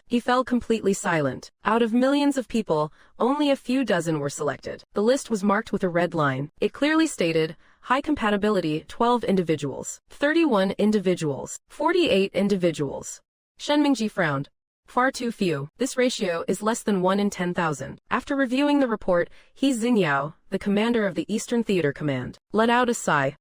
Piloting a mech is clearly not something an ordinary person can handle. Speak your mind. He looked at Yu Guodong. AI, what if we expand the screening scope? We could implement comprehensive testing nationwide. Yu Guodong hesitated for a moment. Comprehensive testing would be too high profile. It would arouse outside suspicion. He Xingyao smiled faintly. Then we will just change the name, under the guise of a national free health checkup program. Yu Guodong immediately understood his intention. He nodded. Excellent. We will proceed with this plan. Also, all test data must be directly linked to the central hubs, encrypted servers. Any leaks are strictly forbidden. Soon after, an unprecedented national health screening campaign quietly unfolded across Great Shah, from the white-collar workers in major cities to the ordinary residents of remote mountain villages. Everyone received the same notification. The state will initiate a free health checkup program to comprehensively upgrade the national health database. The list of checkup items was extensive, but one test was particularly eye-catching: nerve reflex and brainwave resonance test. No one knew the true purpose of this test. Meanwhile, in the shadows, Su Yan stared at the real-time data stream on the large monitor. He watched the dense flickering brainwave patterns. He muttered, 1.4 billion people. We should be able to find a batch of souls who can resonate with the mechs. At that very moment, every hospital, military barracks and research institute in Great Shah was operating for the same clandestine objective: to find the resonators, those who could connect mind to mind with the LISE mechs. At the same time, in Great Shah, under the official name of the 6th generation Manned Multipurpose Aerospace Vehicle Development Program, the full-scale manufacturing system for the LISE mechs was actually being pushed forward. Simultaneously, across the ocean, the venue erupted in an instant. Following that, the Great Shah government made a further announcement, a comprehensive push for a new energy strategy, a complete upgrade from energy to public livelihood. At the household level, electric stoves, electric cookers, and electric heating systems will completely replace gas stoves, natural gas cookers, and other fossil fuel equipment. At the transportation level, a new generation of nuclear-powered electric trains, buses, and ships are slated for simultaneous project approval. At the industrial level, achieving a zero-carbon emission electric production chain. At the consumer level, new energy vehicles, smart homes, and electric tools will be fully popularized. It was as if the entire nation, overnight, had entered a true era of wireless energy. The internet also exploded. Is this a great leap forward or what? Electricity bills will be 1 per 100th of what they are now. Doesn't that basically mean it is free? Brothers, who is still going to use gas from now on? My God, are we just going straight to nuclear fusion for power? Holy smokes, are we just going straight to nuclear fusion for power? Unbelievable. Are we just going straight to nuclear fusion for power? This is insane. Are we just going straight to nuclear fusion for power? Outrageous. Are we just going straight to nuclear fusion for power? What the heck? My dad just got a new gas stove. My dad just got a new gas stove. He saw the news and nearly fainted from anger. LMAO, the Eagles oil sanctions, ended up helping Great Shah kickstart a new energy era. This was supposed to be an economic war, a chokehold on Eagle Sauce's energy supply. This was supposed to be an economic war, a chokehold on Eagle Sauce's energy supply. This was supposed to be an economic war, a chokehold on Eagle Sauce's energy supply. But Great Shah flipped the script with nuclear fusion technology. But Great Shah flipped the script with nuclear fusion technology. But Great Shah flipped the script with nuclear fusion technology, completely breaking their energy monopoly. In a single move, they have kicked off the dawn of a new civilization. In a single move, they have kicked off the dawn of a new civilization. Tonight, the sky over Lopnur is exceptionally bright. I walk through the Basie's courtyard. The ground lights beneath my feet cast a soft glow. A gentle breeze carries the scent of sand and earth. Yet there is an added sense of tranquility. Qin Xinyu is by her side. The moonlight reflects off her hair. The moonlight reflects off her hair. So gentle and warm. I look up at the starry sky. I say with a smile, it all started with a chip. To let every citizen of Great Shah have access to better and cheaper CPUs and GPUs. To today, with nuclear fusion, ensuring everyone in the nation can afford electricity. I feel like I am truly leading everyone towards a better life. Qin Xinyu tilts her head. She rests her chin in her hand. Her eyes, sparkling, are fixed on him. In the night, his smile is like a gentle lamp. Yes, she says softly. It is all thanks to you. I smile and shake my head. I just opened a door, that is all. The ones who truly made all this a reality are the countless, hardworking people and the brilliant minds at the research institutes, the computing centers, and all the unsung researchers, the workers, the engineers. He looks up towards the sky, lit by the starlight. His tone becomes firm, yet gentle. This glory belongs to every single person in Great Shah. While the outside world was still reeling from the aftershocks of the Shihei ignition, the tempo at Lopnur was suddenly accelerated by another matter. We must fully stabilize that gate and establish a living supply chain with the other side to send all the aid, personnel, and resources through. The first batch of key components for the Lies mechs has already been loaded onto transport vehicles in sequence. Radiant stone, frost crystal, spirit carbon ore, those strange minerals brought back from the other world, have filled several massive underground warehouses, like silent mountains of ore, awaiting their destiny. Everything is waiting for the same moment, when the portal is stable. The gate opens, the cargo moves, the people go, and they return. A military order is as unshakable as a mountain. To ensure the combat power and logistical support for the other side, the Central Command has deployed the elite forces that guard the capital. The 81st Divine Might Army Group is now officially part of the operation. 3 combined arms brigades are assembled and ready. Artillery, supplies, armor, engineers, all units are in place. They assembled overnight, forming up into a vast network. Leading the expedition is the commander of the Central Theater Command, Zhe Zins. He stands before the assembly ground. His gaze is cold and sharp, as if trying to see through the entirety of Lopnur. Beside him is the Western Theater Commander, Wan Yushang, standing shoulder to shoulder with the Eastern Theater Commander, He Xinyao. The moment the 3 men shook hands was one of silent understanding, and also a handover of responsibility. Zhe Zins let out a faint smile. I am taking an entire army group over there as reinforcements. This gap on the home front.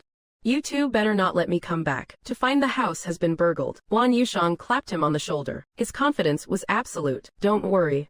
We have got plenty of ways to guard the home front. You just focus on holding the line over there. A smile played on He Xinyao's lips. There was a formidable, teasing glint in his eyes. If the eagle dares to cause trouble at our doorstep, we will start by showing them what we are made of. If they dare to make a move, I guarantee they won't even think about trying it again. The three of them exchanged a knowing smile. There was a hint of relief in their laughter, but it was mostly overshadowed by a suppressed determination. As the words faded, a solemn atmosphere descended. The laughter died away. Everyone knew this was no drill. The survival of countless lives was at stake. Wang Ziyuan was smiling, but he could not hide the gravity of the situation. Speaking of danger, your side is far more perilous. After all, you are facing the insectoid world head-on. The command hall was brightly lit.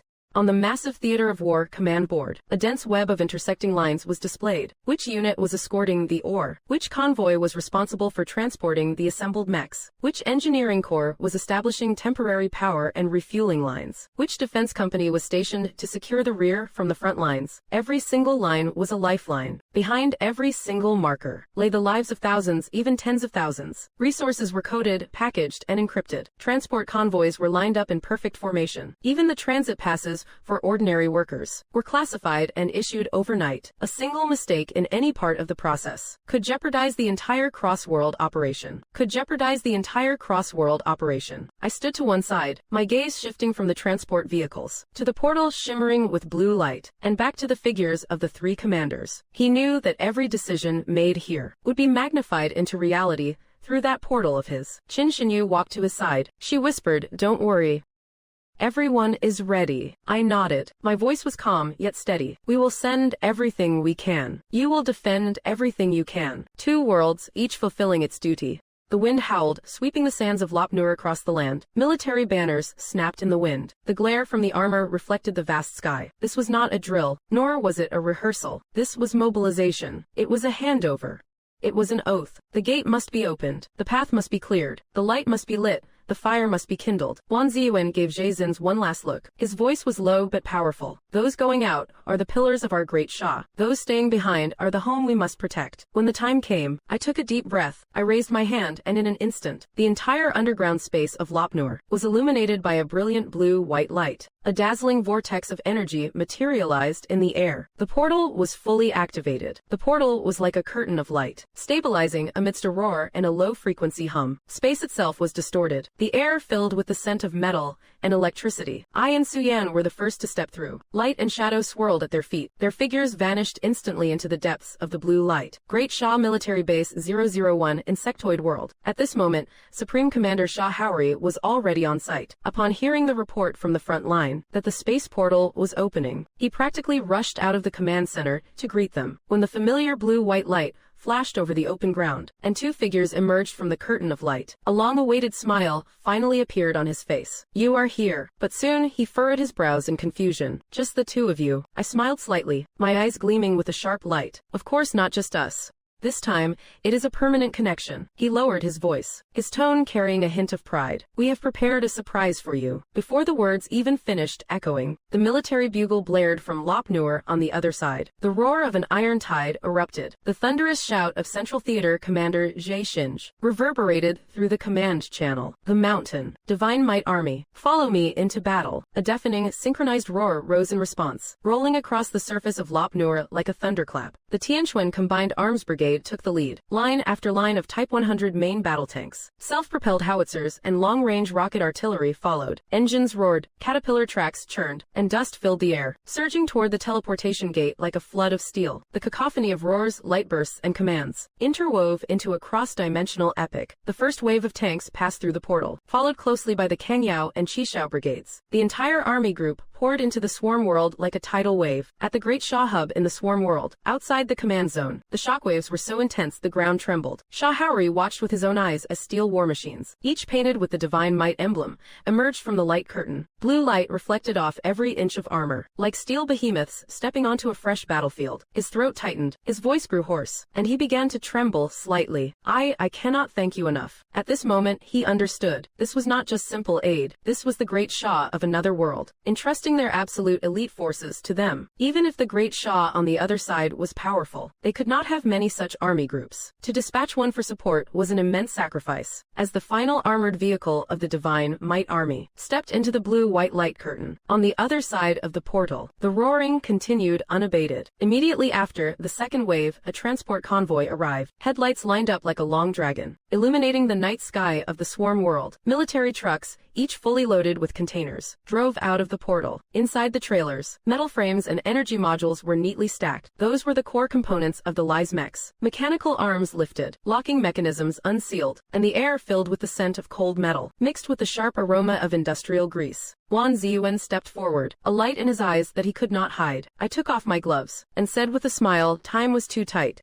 Our production lines back home only managed to rush out enough components to assemble 5 mechs. Wang Ziyuan was stunned upon hearing this, then blurted out instantly, "You finished 5 units in such a short time." His heart was shaken. His gaze could not help but fall on the crates, labeled with spirit carbon ore, and the core radiant stone reaction chambers. He knew each piece represented a miracle across worlds. In just a few short days, the other side could complete mass manufacturing of entire mech components. That proved the Great Shah on that side. Not only has it stabilized the cross-world transport, but it has also achieved a production capacity that is nothing short of an industrial miracle. He pursed his lips. He remarked with a sigh, the Great Shah on your side is truly respectably powerful. If our supply chains had not been torn apart by the insectoid plague. He trailed off. Perhaps we could have walked shoulder to shoulder with you. I shook my head with a smile. We already are walking shoulder to shoulder. We are just separated by a single door. Just as Shah Houri thought the transport mission was over, and was preparing to order the defense zone's passage closed for the day, another wave of deafening rumbles suddenly echoed. It came from the other side of the portal. The blue and white curtain of light flickered violently. Immediately after, one after another, military transport vehicles continued to drive out. Their cargo bays were covered with heavy shock-proof tarps. On the side, written in conspicuous red paint, were the words Special Supply, Military Ordnance Support. Crane arms lifted the tarps, revealing neatly arranged crates of missiles, artillery shells, autocannon rounds, and anti-armor rocket launchers. There were even modular components for new energy munitions and electromagnetic pulse cannons. For a moment, Shah Houri was stunned. He was so shocked he could barely speak. All of this is, I explained with a smile. My tone was calm, yet it carried an air of immense pride. This is military aid from the Great Shah on our side. Weapons, ammunition, energy supplies, mech components, and emergency medical equipment is in the convoy behind. We sent everything we could. At that moment, the officers and soldiers of the disaster-stricken Great Shah rose to their feet. They watched the endless lines of armored transport vehicles drive in from across the worlds. Their eyes welled up with tears. At the same time, on the other side, in the Great Shah of Blue Star, countless military factories roared day and night. Rivers of molten steel flowed. Sparks flew like fireworks. The rhythm of the conveyor belts formed a mechanical symphony. Inside an ordnance production workshop, 2 workers chatted as they worked. This is strange, really strange. Our factory used to operate at minimum capacity. Why has production suddenly been cranked to the max recently? This pace. It feels like we are gearing up for a major war. You do not know. Heard from the grapevine, the higher-ups are planning something big. Either we are going to war with the Eagle Sauce. He lowered his voice and chuckled mysteriously. Or we are going to fight aliens. Haha, fight aliens. You have got to be kidding me. They both laughed. Little did they know, that joke was incredibly close to the truth. It is just that the war was not being fought in their world. Every single bolt they tightened in their hands, every shell they loaded, would travel through the spatial gate. They would go to support another world, that Great Shah being devoured by the insectoid swarm. As Shah Houri watched truck after truck, an endless stream of supplies pouring into the base, he finally could not hold back a smile. It was a release, an emotional outpouring after being suppressed for so long. Thank you. His voice trembled slightly. Thank you for your support. The Great Shah will not forget this. Before his words could fade, the base's alarms suddenly blared. Piercing red lights spun and flashed. An urgent warning blared from the loudspeakers. Massive insectoid swarm detected to the southwest. Numbers exceeding 1 million. They are approaching the defense line. The color instantly drained from Shah Houri's face. Damn it. Before he could issue a command, a calm and powerful voice spoke up. Inside the war room, a voice echoed. Commander Shah Houri, Jie Zins, had already finished assembling his gear. He wore a combat cloak, his expression as cold and hard as iron. The southwestern front will be handled by our Great Shah's Shenwei Army Group. Shah Houri was taken aback. He immediately shook his head. No.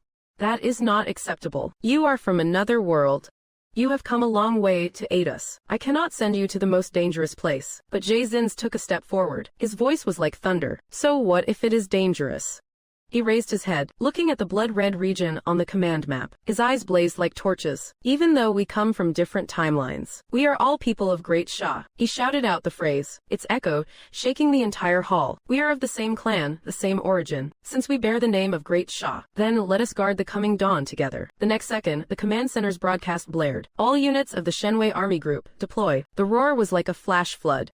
Tank engines roared to life. Heavy artillery convoys moved out. Motorized infantry battalions quickly boarded their vehicles. Jay Zin stood atop the first Type 100 tank. He brandished his command saber. His silhouette, framed by fire and smoke, marched forward with resolve. An iron tide of 10,000 soldiers surged forth. The blue glow of the portal illuminated the night sky over the entire defense zone. An army of Great Sha from another world embarked on a campaign to fight for their otherworldly brethren. Sha Haori watched the steel torrent recede into the distance. A lump formed in his throat. He only managed to whisper one sentence. They truly are our kinsmen. I stood beside him, my gaze profound. My heart also surged with passion and respect. On the southwestern front, the fires of war reached the sky. Gunsmoke and blood mist mingled in the air. The defense line was already on the verge of collapse. Over the radio, hoarse calls for help came in, one after another. This is Southwestern Defense Zone 3.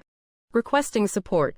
I repeat, requesting support. However, the only response they received was the sky-shaking roar of the insectoid swarm. Captain, we are almost out of ammo. Before he could finish saying, hold on, a young soldier suddenly ripped off his helmet. He grinned, revealing a row of blood-stained teeth. Captain, take care of my mom for me. Tiger, what are you doing? Get back here. But the young man had already grabbed his machine gun and explosive pack. He charged out from cover. He fired as he ran, shouting a battle cry. His voice was drowned out by the gunfire. A few seconds later, a deafening explosion erupted from within the swarm. The shockwave kicked up a wave of dust. Flesh and shrapnel rained down. Tiger, the captain's roar was hoarse and broken amidst the battlefield. He knew that young man had used his own life to buy the defense line a few more seconds of respite. Command, we can't hold on much longer.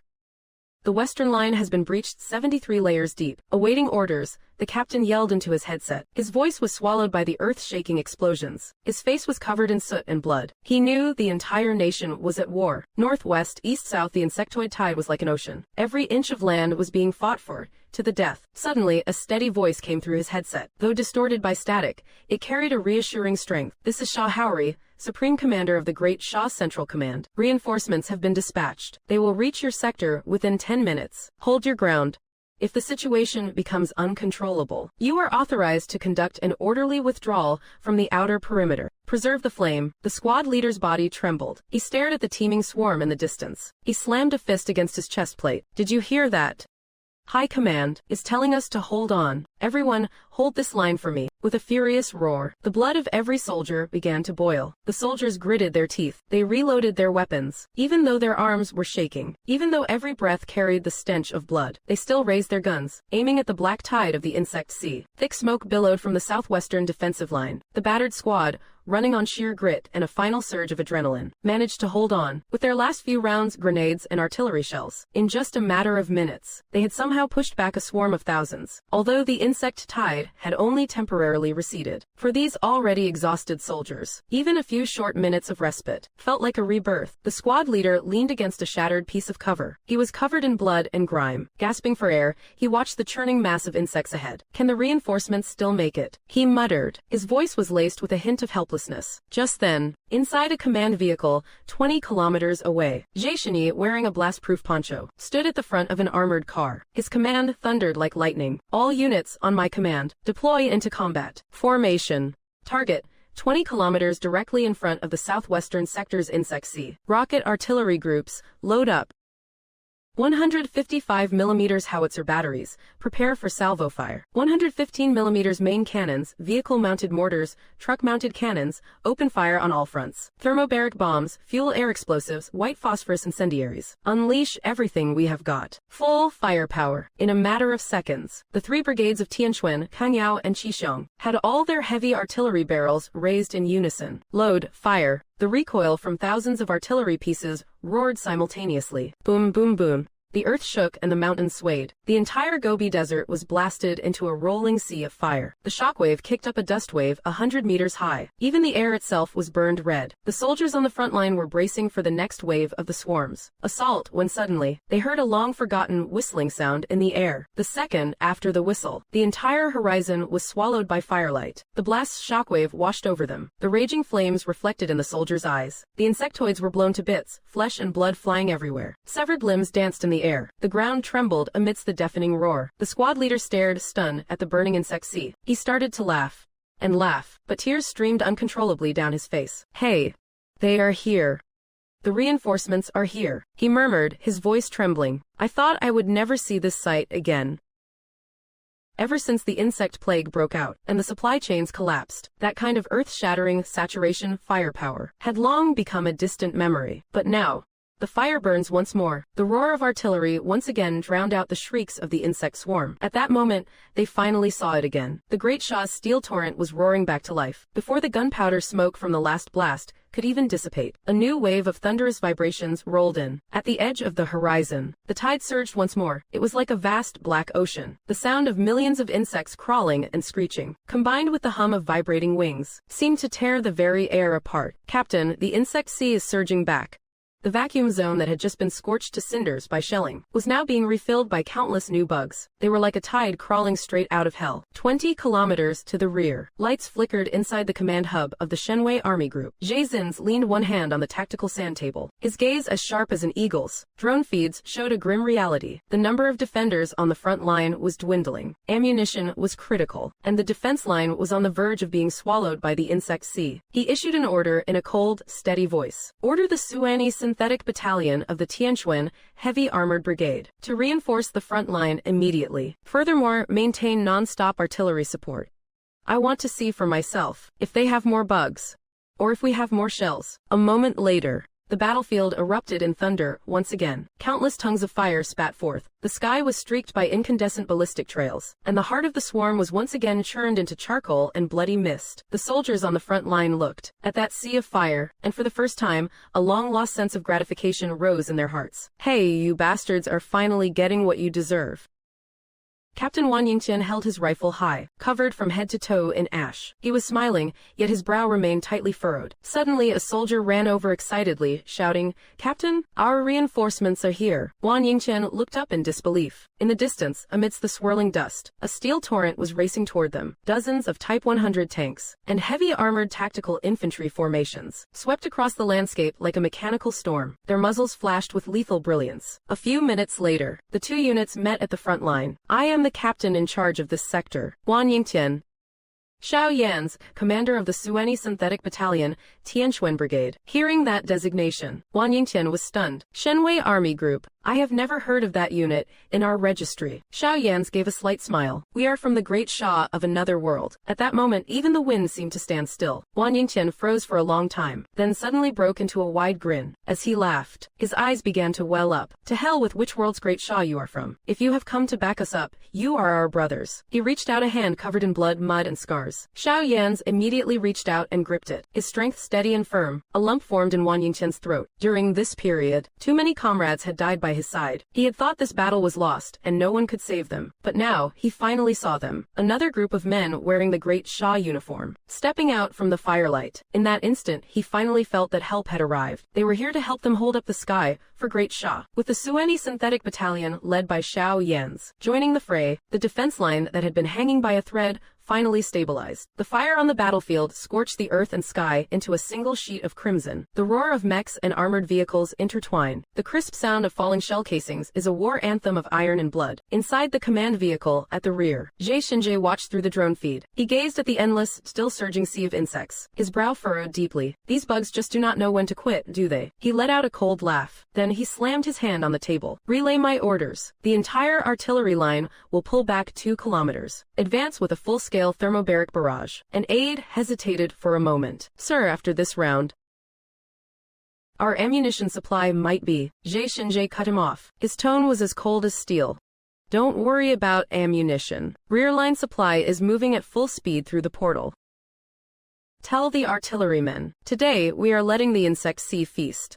A few minutes later, a line of brilliant light formed in the direction of the insect sea. The sky was completely dyed red by the fire. The moment the thermobaric bombs detonated, the very air was ignited. Aerosol clouds roiled at the heart of the explosions. The resulting shockwaves swept across for several kilometers. One after another, small mushroom clouds rose and fell along the horizon. The colossal roar shook the heavens and the earth. The ground was literally torn asunder. The insect swarms were shredded by the intense heat and pressure. Even the mists of blood were sucked into the scorching blast waves, leaving behind a scorched, barren vacuum. On the front lines, Wang Yingqian wiped the dust from his face. His eyes were filled with shock. Damn, this firepower is absolutely brutal. Did you guys raise these shells on a diet of nuclear reactors? Beside him, Xiao Yan chuckled and explained. These are thermobaric bombs. They form an explosive layer by mixing an aerosol cloud with the surrounding air. The secondary explosion generates extreme heat and a massive shockwave. It consumes all the oxygen in an entire area. Simply put, if it is not a bug, it is a monster. Nothing else survives. Wang Yingqian could not help but gasp. At that moment, from the rear, Zhe Xinjie issued another order. All vehicle-mounted machine gun and light fire support squads, advance. Commence carpet-style cleanup of the remaining insect forces. Instantly, thousands of vehicle-mounted machine guns roared as they pushed forward. Metal ammunition belts glinted coldly in the sunlight. The lines of fire wove an impenetrable net, tearing the remaining insects to shreds. The southwestern defense line was finally stabilized. In the base's main operations hall, a string of red warning lights gradually turned green. The anxiety and tension that filled the air finally began to dissipate bit by bit. Sha Haori let out a long breath. He seemed to have aged several years in an instant. For the past 6 months, Great Sha has been under siege from all sides. When the insect plague erupted in the northwest, he gritted his teeth and deployed a quarter of the nation's field armies to suppress it. When the southeastern coast fell, he had to divert another quarter of his main forces as reinforcements. The remaining scattered forces still had to be spread across the central regions and borders to support those defense lines on the verge of collapse. The battle lines now were stretched thinner than anyone could have imagined, and during that last surprise attack from the insect nest, they fought their way to within 15 kilometers of the base. They were on the verge of breaching Great Shah's final nerve center. If not for the timely arrival of the Lies mech prototype, which held the line with its life, this command center would have likely become a ruin long ago. But unfortunately, that was the one and only mech. For Great Shah, a nation where battlefields raged everywhere, it was like a drop in the ocean. Thinking of this, Sha Haori could not help but gently shake his head. His gaze returned to the holographic map before him. At least we have this, he murmured. There was a slight tremor in his voice. Good thing you arrived just in time. He looked up at me and bowed solemnly. Thank you. You have truly saved us. I reached out and helped him up. My tone was firm. Commander Shah. We share the same roots, the same origin. We are all descendants of Great Shah. The ones who truly deserve thanks are the soldiers still fighting and dying on the front lines. They are the backbone holding up this land. Sha Haori was silent for a moment. He slowly nodded. You are right. They are the true heroes. He looked at the electronic casualty counter on the wall. The cold numbers ticked up relentlessly. Each tick marked the loss of a life. In that moment, the eyes of this supreme commander, who shouldered the survival of all Great Shah, dimmed slightly, yet he muttered under his breath, as long as we draw breath, we will hold the line. Sha Haori's gaze fell upon the components for the 5 Lies mechs. The metal parts gleamed faintly under the lights. Like a silent hope, he reached out, lightly stroking a piece of Star Empire armor plating. His voice was low, but full of strength. The mech components you have brought are of monumental importance. Right now, even building a single complete mech is incredibly difficult for us. Our supply chains have been shattered by the insectoid plague. Energy and materials are critically scarce. But with these parts, all we need to do is assemble them, and we can have 5 Lies mechs see the light of day once more. Nearby drive. Wan Ziyuan had already foregone any rest. He led his research staff and combat engineers working through the night. Move. Get the radiant stone capacitor units into Lab 2. Careful with vibrations. The frost crystal conduits need to be preheated to 300 degrees before interfacing. Commands echoed one after another. The entire assembly area was brightly lit. Mechanical arms danced in the air. Sparks from welding torches flew. In that moment, the air was filled with the long-absent scent of hope. I stood before the console, looking at the blueprints on one side, while reporting on the other. On our side, we are also simultaneously screening for candidates compatible with the mech's neural interface. The current data is not ideal. Out of several million troops, fewer than 100 have met the standard. If we extrapolate from this ratio, we estimate that after a nationwide screening, we can select 10,000 qualified reserve mech pilots. This is already the most optimistic outcome. After speaking, he looked at Sha Haori again. His tone was steady. Before I came, our leadership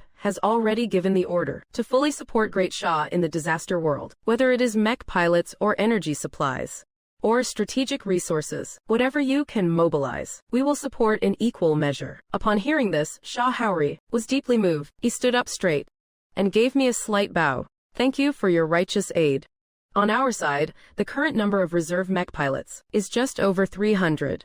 But compared to the vast front line, it is a drop in the ocean. Our real problem is not a lack of people, it is a lack of mechs. I nodded and replied immediately. We are already working on that. Our Lies mech production line has just been activated. Production capacity is gradually increasing. We project a monthly output of 100 units in 1 month. In 3 months, that will exceed 1,000 units per month. When the time comes, we will prioritize sending a portion of the finished mechs over to you. Upon hearing this, Shah Houri had a long-lost light flash in his eyes. Excellent. As long as we have enough mechs, we can stabilize the situation. When we run short of compatible pilots on our side, I hope you can also send a batch of operators as reinforcements. I smiled. My tone was firm. Rest assured. We are one and the same, Great Shah. However many you need is however many we will send. Meanwhile, in the research and development sector, the lights burned all night. Dr. Wang Ziyuan took off his protective gloves. His palms were covered in sweat and burns, but he dared not stop, not even for a moment. Push harder, he shouted, his voice hoarse. Every hour we save is one less life sacrificed on the front lines. The roar of steel echoed through the workshop. Welding sparks scattered like a meteor shower. The technicians, with bloodshot eyes, pushed through their exhaustion. They raced against time amidst the high heat and deafening noise. A transport crane moved slowly. A massive Star Empire alloy chest plate was being mounted onto the mech's frame. The radiant stone, the core, was securely embedded into the energy bay. The frost crystal conduits emitted a faint blue glow. The energy veins from the spirit carbon ore spread throughout the mech's body. It was as if a vital bloodstream was being injected into it. At the same time, on the front lines, Yu Weifeng, piloting the only operational Lies mech, was still fighting amidst the swarm of insects. The mech's surface was already covered in scars. The energy shield repeatedly issued warnings, but he still refused to retreat. Just hold on a little longer. As soon as the new mechs arrive, the defensive line will be secured. He muttered these words through gritted teeth. The star battle axe sliced through the air. With one swing, dozens of insectoids were obliterated into dust. Burning insect blood splattered across the armor, staining the steel giant a savage crimson. Yu Weifeng's voice came through the communication channel. It was low, but resolute. I can still fight. Lies can still fight. Finally, good news arrived from the base. Through the combined efforts of Dr. Wang Ziyuan and numerous manufacturing experts and researchers, a brand new Lies mech was officially completed. The technicians, who had worked through the night, collapsed onto the floor. They gazed at the 5 colossal iron bodies standing proudly under the lights. Their eyes filled with tears. This was their miracle. Afterward, the mech replacement area was strangely quiet. No one claimed credit. No one clamored to be the first to go. All qualified pilots silently transferred their operational authority to the 5 most suitable candidates. Go. Carry our fury. Strike back for us. These few short sentences were like a silent, solemn oath. At dawn that day, at base 001, 5 Lies mechs completed their outfitting. The reflective energy bays on their armor pulsed like heartbeats. Lies 2 through 6. Launch. As the command was given, 5 colossal silhouettes shot into the sky, kicking up a massive wave of dust from the ground. They tore through the night sky, thundering towards the most critical defensive line. I stood on the high platform of the base, watching those Lies mechs trailing brilliant plumes of fire as they charged unflinchingly toward the insectoid front lines. He remained silent for a long time. He simply took a deep breath, muttering, "It is because of them that the lights of 1,000,000 homes can continue to burn." The wind swept sand across his weary face, but it could not hide the deep respect in his eyes. The front lines blazed as bright as day. Yu Weifeng's mech stood alone amidst the ruins. The steel giant was covered in scars. Its energy shield had long been shattered. He gritted his teeth, controlling the already scorched Starfall battle axe. Every swing was accompanied by the piercing sound of an energy overload alarm. The desperate shouts of his comrades came through the radio. "Brother Yu, fall back. Leave this to us." Yu Weifeng roared back. "What do you take me for, a fool? If I retreat, you will all become target practice for the swarm." Another soldier, his eyes red, stared at the screen. The mech's armor plating was already covered in cracks. The internal temperature was rising steadily. "Brother Yu, you can't push it any further. Mech pilots are too rare.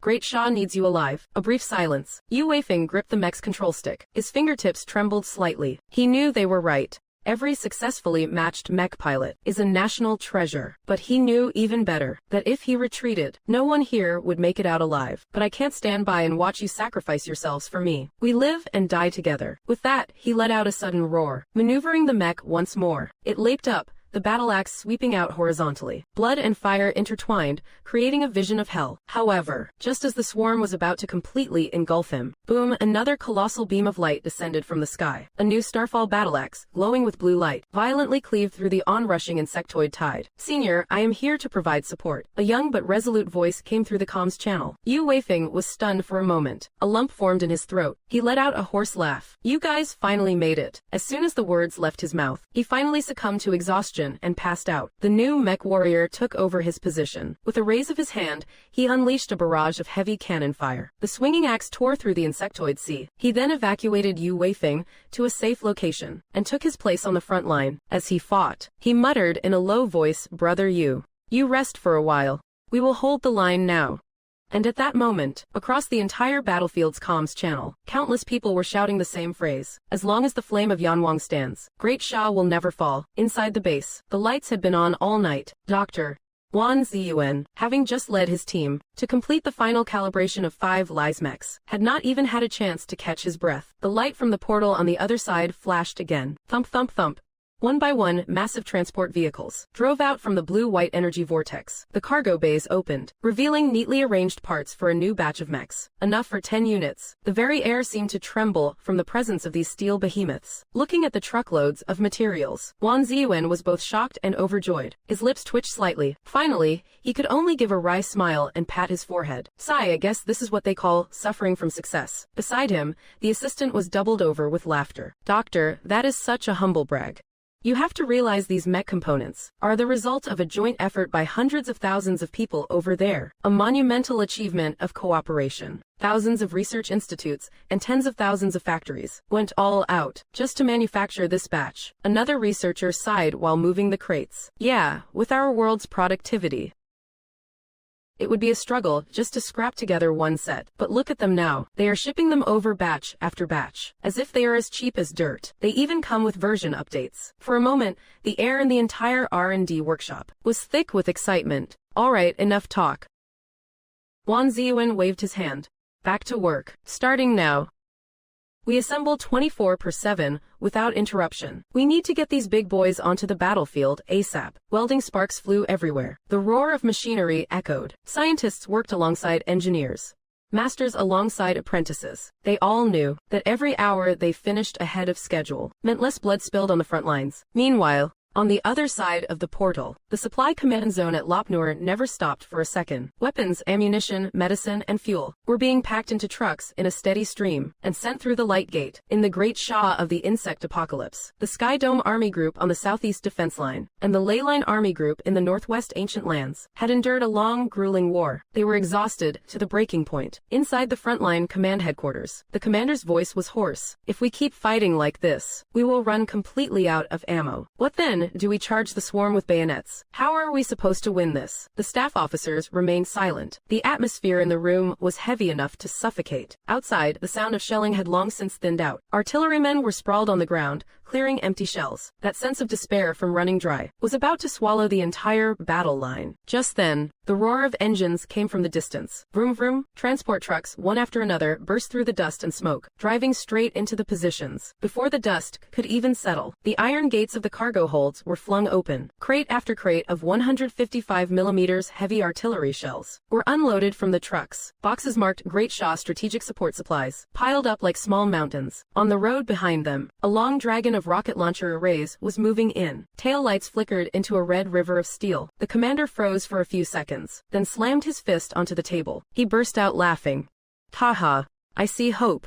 When the first round of support ammunition was fully loaded, the firepower of the Sky Dome and Leyline army groups, like a great beast that had been dormant for ages, was reawakened. The roar of the howitzers shattered the night sky once again. Swarms of rockets fell into the sea of insects like a meteor shower. Explosions from thermobaric bombs bloomed one by one, expanding into mushroom clouds on the horizon. In the sky, a fleet of unmanned bombers swept low. The precision-dropped high explosives formed a wall of fire. It was as if the entire world was burning, and still the swarm storm surged forward, but they were blown into nothingness within this hellish sea of fire. A rain of blood vaporized into rolling gray smoke. A soldier, his face blackened by gunpowder smoke, wiped the grime from his face, and roared at the top of his lungs. Ammo stocked. Open fire with everything we have got. The next second, the entire battlefront thundered in unison. Artillery fire lit up the sky, shaking the very mountains and rivers. The ground was growling in anger, and the air was trembling. That was the united roar of two great Shahs, an echo formed by the convergence of two worlds' iron will, using flame and steel to strike back against the raging apocalypse, reclaiming the borders of hope for humanity. Meanwhile, deep within the great Shah of the apocalyptic world, hospitals everywhere were brightly lit, yet filled with an air of desperation. Outside the operating rooms, stretcher after stretcher was being rushed in. Blood-stained bandages and charred armor fragments bore witness to the brutality of the front lines. The hospital director stood at the end of the hallway, looking at the rows of wounded on temporary beds. His brow was furrowed so deeply it looked like it could wring out water. These men are all heroes. But even heroes need someone to save them. Yet, we are almost out of medicine. The chief physician walked up quickly, his voice laced with urgency. Director, we are at the bottom of the barrel for hemostatics and antibiotics. If this continues, many of the critically injured won't make it through the night. Then go to other hospitals and beg. Even if we have to strong-arm them, get some meds. The chief physician shook his head with a bitter smile. I have called several of them already. Everyone's in the same boat. There is no medicine left to share. The director leaned powerless against the wall, muttering under his breath. Are even we, the medical staff, going to be trapped to death in this insect plague? The air stagnated. Only the beeping of instruments echoed in the corridor. Just then, the roar of truck engines suddenly came from outside. Scalding tears began to fall. Thank God, there is hope. Our heroes have been saved. Instantly, the entire hospital erupted in a frenzy. Nurses dashed around pushing crates of medicine. Doctors regained their spirits. In the wards, soldiers who were at death's door heard those familiar sounds once again. Increase the IV flow and oxygen concentration by 3%. Don't be afraid, brother. We have medicine now. You are going to live. That night, the surgical lights never went out. From the front lines of war to the depths of the hospital, hope began to shine once more. On the other side, in the great Shah of the real world, since the space-time portal project was launched, the pace of this world had quietly accelerated. Massive amounts of troops and mechs moved in. In just half a month, the Zerg were being beaten into the ground. Even the Zerg Empress raised a white flag, wanting to surrender and admit defeat. But since they are not of our kind, their hearts must be different. The nation gave the order to wipe the Zerg out. 6 months later, the Zerg had been exterminated. I was awarded the honorary title of State Preceptor in the other world. Upon returning to the great Shah of this world, I was likewise granted the title of State Preceptor. Countless people came forward to offer their congratulations. However, a few days later, when a countdown appeared before my eyes again, I knew instantly that a new journey was about to begin.